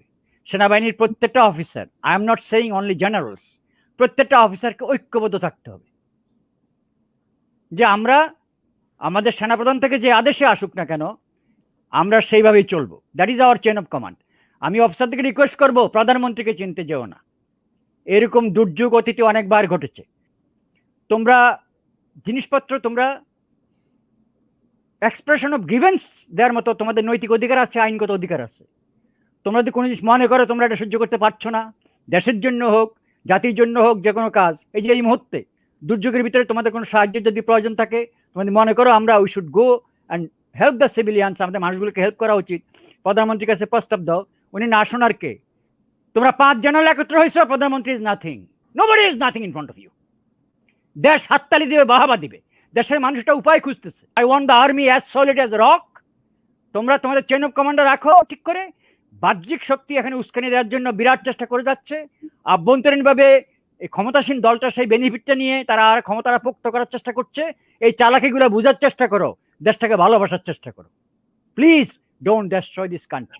তবে আপনি যে সেনাপ্রধানের চেন অফ কমান্ডের কথা বলবেন, তো সেনাপ্রধানই যদি ডিরেইলড হয়, সেনাপ্রধানই যদি আপনার তার চেন অফ ইয়েতে না থাকে, মানে কি বলবো এটাকে, মরাল জায়গায় না থাকে, তো সেই সেনাপ্রধান দিয়ে কি হইবে? ডিরেইলড সেনাপ্রধান কি আমি আনছি নাকি? কে আমার উপর বসানো হয়েছে? আমার তো কোনো সে নাই এখানে। ডিরেইলড প্রধানমন্ত্রীকে আমি আনছি নাকি? ইম্পোর্ট করছি আমি অস্ট্রেলিয়া থেকে? কিন্তু বৃহত্তর আসপেক্টে, দেশের আসপেক্টে, জনগণের আসপেক্টে, আমি যে সংবিধানের শপথ নিয়েছি, আমি যে দেশ রক্ষার শপথ নিয়েছি, আমার দেশ আমার সামনে ধ্বংস হয়ে যাচ্ছে। আমি বসে থাকবো আমার চেন অফ কমান্ডের জন্য? আমার সেনাপ্রধান আমাকে আদেশ দিবেন, আমার সেনাপ্রধানের আদেশের জন্য আমি অবশ্যই বসে থাকবো। একটা আদেশ আমি মানবো না, আনলফুল কমান্ড। সেনাপ্রধান যদি বলে আমাকে অমুককে মেরে ফেলো, আমি সেটা মানবো না। স্যার আমি কেন মারতে যাব? সেনাপ্রধান যদি আমাকে বলে যে এটা পুরাই ফেলো, টেলিভিশন সেন্টার উড়িয়ে দাও, এই করো, ডিস্ট্রাকটিভ কোনো কাজ করো, আমি সেটা মানবো না। লফুল কমান্ড যদি হয়, if the command is lawful, for example এখন যদি জাতির প্রয়োজনে, কিন্তু শহীদ এই আনলফুল কমান্ডই তো ফলো করতেছে আমরা যা দেখছি গত 12 বছর ধরে। কত সেনা কর্মকর্তা অ্যাবিউজড হয়েছেন, নির্যাতিত হয়েছেন, গুম হয়েছেন, কত সেনা কর্মকর্তা চাকরি গেছে, কত সেনা কর্মকর্তা বিদেশে পালিয়ে গেছেন। আনলফুল কমান্ড গুলোই তো এক্সিকিউটেড হচ্ছে খুব স্ট্রংলি, লফুল কমান্ডের তো কিছু আমরা দেখছি না। হ্যাঁ, আপনি তো সেটা বলছেন। এখন কথা হচ্ছে কি, আমি কি করব? কম্বলটা বাঁচতে বাঁচতে প্রত্যেকটা প্রশ্ন উঠাতে আমি কি এখন সেনাবাহিনীটাকে শেষ করে দেবো? সেনাবাহিনীটা চলে গেলে থাকতেছেটা কি দেশের মধ্যে, সেটা বলুন আপনি আমাকে। আমি আজকে বলি, একজন সচিব আমাকে জবাব দিক, একজন বুদ্ধিজীবী আমাকে জবাব দিক। আজকে সেনাবাহিনী না থাকলে আপনার দেশে থাকবেটা কি? কালকে এনআরকি দমন করবে কে? সেনাবাহিনীর জন্য কোনো কিছু দমন করা 10 মিনিটের ব্যাপার। কালকে রাস্তা আর্মির ট্যাম্প নামুক, সোলজাররা হেলমেট পরে নেমে যাক, সারা বাংলাদেশ ঠান্ডা। একটা লোক উপোস থাকবে না, একটা মানুষও না খেয়ে মরবে না, এক ফোঁটা চাউলের অভাবও হবে না। Army knows its mechanism man. Army জানে কি করতে হবে। আর্মি নিজের রেশনটা ওদেরকে এনে দিয়ে দেবে। এটা হলো দুর্যোগের কথা বলছি, মহামারীর কথা বলছি। রাষ্ট্র তাদের সেই প্রশিক্ষণ আছে ভাই, তাদেরকে ব্যবহার করো তুমি। আর আরেকটা কথা বলি, রাজনীতি যদি বুঝেন, দেশপ্রেম যদি থাকে, ডাইভার্ট দ্য অ্যাটেনশন সামওয়্যার। সেনাবাহিনী দুর্নীতিতে নিমজ্জিত হয়ে গেছে, ওদেরকে মিশন দেন, ওকে ওদেরকে মিশন দেন যে যুদ্ধের ট্রেনিং করো, রাষ্ট্রের হুমকি মোকাবেলা করো, মানুষের সাহায্যে চলে যাও, ইউনিফর্ম পরো, এফএসএমও পরো, ওই যে বস্তাপেটি পরো, নেমে যাও, বিভিন্ন বিভিন্ন মিশনে নামায় দেন। আপনিও বসে থাকবেন গণভবনের ভিতরে, সেনাবাহিনীও বানিয়েছেন কুড়ে ঘরের একটা মানুষ, তারা চারিবেলা ভাত খাওয়াবেন। আপনি এইভাবে তো একটা রাষ্ট্র চালান। Where is the spirit of this nation man? এই জাতির স্পিরিটটা কোথায়? আপনার তো স্পিরিট মরে গেলে তো একটা জাতি মরে যায় ভাই। এই মহিলা তো এসে বুঝবে না, তার এই বুঝার ক্ষমতা তো আল্লাহ দেয় নাই তাকে। এটা এইভাবে কথা বললে মানুষ মনে করে প্রধানমন্ত্রীকে অপমান করি। It's not question of insulting you madam, it's question of questioning your integrity and your intellect, level of intellect. আপনি এগুলো বুঝবেন না। আপনি কি মনে করেন পৃথিবীর বড় বড় দেশগুলা সেনাবাহিনীকে 10টা মিশনে পাঠায় বৎসরে, ইরাক আক্রমণ করে, সিরিয়া আক্রমণ করে, এই করে সেই করে, কোনো কারণ ছাড়া? They want an army like an army, যেটা স্পিরিট থাকবে, যুদ্ধ করার একটা স্পিরিট থাকবে ভিতরে। এই সেনাবাহিনীকে আপনি ধ্বংস করে দিচ্ছেন। আপনাকে জলসিঁড়িতে সেনাবাহিনী, জলসিঁড়ি কাজে লাগান, আপনি রাস্তা বানানোর কাজে লাগান, কেন এই দেশে ইঞ্জিনিয়ার নাই? যেখানে টাকা কামাইতে পারবে সেখানে ঢুকাই দেন আপনি। আবার আপনার এখানে কমিশনও যায়। Don't tell me you don't take the commission. আপনার ফ্যামিলি কমিশন পাচ্ছে। আপনি যত ফেরেস্তাগিরি ভাব দেখান না কেন হাসিনা, আপনি এত করাপ্ট না হইলে আপনার আন্ডারে আল্লাহ এত করাপশনের লোক দেয় না। A person is known by the associate. আপনার সাথে প্রত্যেকটা লোক এত করাপশন করতেছে, ইহাই প্রমাণ করে আপনি সবচেয়ে দুর্নীতিবাজ একটা প্রধানমন্ত্রী। Thank you. এবং আপনি যে বলছিলেন, আমি যদি 4 ব্রিগেডিয়ার সম্পর্কে বলি, যে চিটাগাং এর 8 লেন হাইওয়ে প্রজেক্ট, পদ্মা সেতু প্রজেক্ট, রিভার ড্রেজিং প্রজেক্ট এবং জলসিঁড়ি প্রজেক্ট, তাদেরকে এই প্রজেক্টগুলোর সঙ্গে নানা অনিয়মের সঙ্গে যুক্ত করা হয়েছে, অভিযুক্ত করা হচ্ছে। এবং ক্যাপ্টেন শহীদ, আপনি যা বললেন, আমরা চাই যে এই মহামারীর কালে অন্তত সেনাবাহিনী মানুষের পাশে দাঁড়াক। আমাদের এই মানুষের যে হাহাকার, খাদ্য নিয়ে, চিকিৎসা নিয়ে যে অবস্থা, অন্তত চিকিৎসায় কতটুকু হবে জানি না, অন্তত খাদ্যের যে ম্যানেজমেন্ট, কোনো মানুষ না খেয়ে মরবে না সেনাবাহিনী যদি তৎপর হয়ে মাঠে নামে। আমার মনে হয় যেন একটি ব্যবস্থা হয়ে যাবে, কারণ সেনাবাহিনীর পাশে সাধারণ মানুষ এসে দাঁড়াবে। আমি আপনাকে বলি, কনক, সেনাবাহিনী যদি মাঠে নামে, আমি আপনাকে বলি কতগুলো জিনিস ঘটে যাবে সহসাই। প্রত্যেকটা মানুষ মাস্ক পরবে, প্রত্যেকটা মানুষ একটা ডিস্টেন্স নিয়ে চলাচল করবে, অভুক্ত কেউ থাকবে না। সেনাবাহিনী সুন্দর মতো লিস্ট করবে যে which are the most vulnerable group, কাদেরকে দিতেই হবে, নাহলে তার খাওয়াটা নাই। হ্যাঁ, রিক্সা বন্ধ, রিক্সা চলে না, ভালো কথা। কোভিড যদি সিরিয়াস হয়, রিক্সা তো অবশ্যই চলবে না, গাড়ি করে অবশ্যই চলবে না। তাহলে ওই মানুষগুলোকে একটা খাওয়া পড়ার ব্যবস্থা করতে হবে। আমাদের দেশ এত গরিব না যে দেশের ভিতরে কত এমন খাদ্য নাই যে আমরা একদম উপোস করে মরে যাবো কালকে সকালে। একটার পর একটা হারভেস্ট আসতেছে, 3টা সিজনে হারভেস্ট আসছে। মানুষের খাবার শেয়ার করবে, মানুষের এই যে যেমন ধরেন শীতকালে মানুষ শীতবস্ত্র। আরে ভাই, সেই সহমর্মিতা তো নাই। আমি তো কাউকে এখন বিশ্বাসও করছি না। আমি যে আপনার সাথে বিশ্বাস করব, মেলামেশা করব, এটারও তো একটা বিরাট ভয় ঢুকে গেছে। না, সহমর্মিতা নাই মানে এই তো ভয়ের কারণে সহমর্মিতা নাই। ভয় মানে কি? টেরোরাইজ করতেছে তো, পুরো জাতিটাকে টেরোরাইজ করে ফেলছে। এটা কোভিড না, এদের আওয়ামী লীগাররাই সবাইকে টেরোরাইজ করে ফেলছে। কথা বুঝছেন? মানে প্রত্যেকটা এলাকায় দেখা যাবে যে আপনি যদি এখন মানুষকে খাওয়ানোর জন্য যদি এক গাড়ি খাবার নিয়ে বের হন, সেখানে আওয়ামী লীগ এসে বলবে যে আমাদের অনুমতি ছাড়া এটা করতে গেলে লাগেন। আপনি আমাকে বলেন, পুলিশ যেভাবে মানুষ পিটিয়েছে গত 2 সপ্তাহ, কোন সভ্য দেশ তো দূরের কথা, অসভ্য দেশ এরকম কিছু করতে পারে? আফ্রিকাতে তো কত দেশ আছে যেগুলো এখনো মানে সভ্যতার ছোঁয়াতেও আসেনি। ওখানে কি পারে এরকম করতে? পারবে না। কেন করতে পারতেছে তারা? এগুলো আওয়ামী ক্যাডার। এদেরকে আইজিপি ব্যানার্জি বলে দিচ্ছে লকডাউন ইম্পোজ করো, বাইরে হতে দেবে না। তুমি একটা কার ধরো না, একটা মোটরসাইকেল ধরো না, তুমি রিক্সাওয়ালাদেরকে যেভাবে পিটাইছো, বাবা তোমাদের কপালে কি আসতেছে ওইটা আগে দেখো। ওরা অসহায়, ওদেরকে তুমি এভাবে মারতেছো।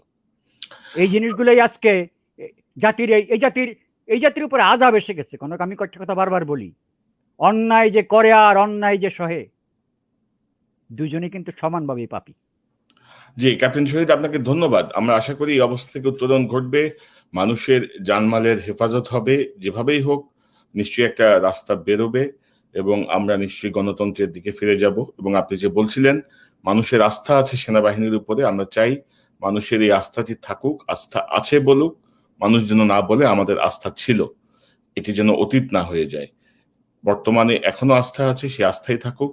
আমরা চাই যে আমাদের গণতন্ত্রে ফিরে যাওয়ার পক্ষে, আমাদের যে সুশাসন কায়েমের জন্য নিশ্চয়ই আমাদের দেশ রক্ষা বাহিনী আমাদেরকে সহযোগিতা করবে। ক্যাপ্টেন শহীদ, আপনাকে অসংখ্য ধন্যবাদ আপনার মূল্যবান আলোচনার জন্য। কনক স্যার এবং আমাদের দর্শক শ্রোতা সবাইকে ধন্যবাদ। অগ্রিম একটা ঈদ মোবারক দিয়ে দিচ্ছে সবাইকে। Thank you. জি, ধন্যবাদ। দর্শক, এতক্ষণ আপনারা যারা এই অনুষ্ঠান দেখলেন, আপনাদের সবাইকে ধন্যবাদ জানাচ্ছি। বুঝতে পারছেন অনেক বিষয় নিয়ে আলোচনা হলো, অনেক গুরুত্বপূর্ণ বিষয় আলোচনায় উঠে এসেছে। আমরা আশা করি এই আলোচনার মর্মার্থ উপলব্ধি করতে পারবেন। তবে সবার উপরে দেশ, এই দেশ রক্ষায় সেনাবাহিনী, পুলিশ বা আমরা কারো উপরে আমরা নির্ভরশীল হয়ে লাভ হবে না যদি না আমরা সচেতন হই, যদি না আমরা আমাদের অধিকার বুঝে নেয়ার জন্য সোচ্চার না হই। দর্শক, ভালো থাকুন। আবারও দেখা হবে ইনশাআল্লাহ। আসসালামু আলাইকুম।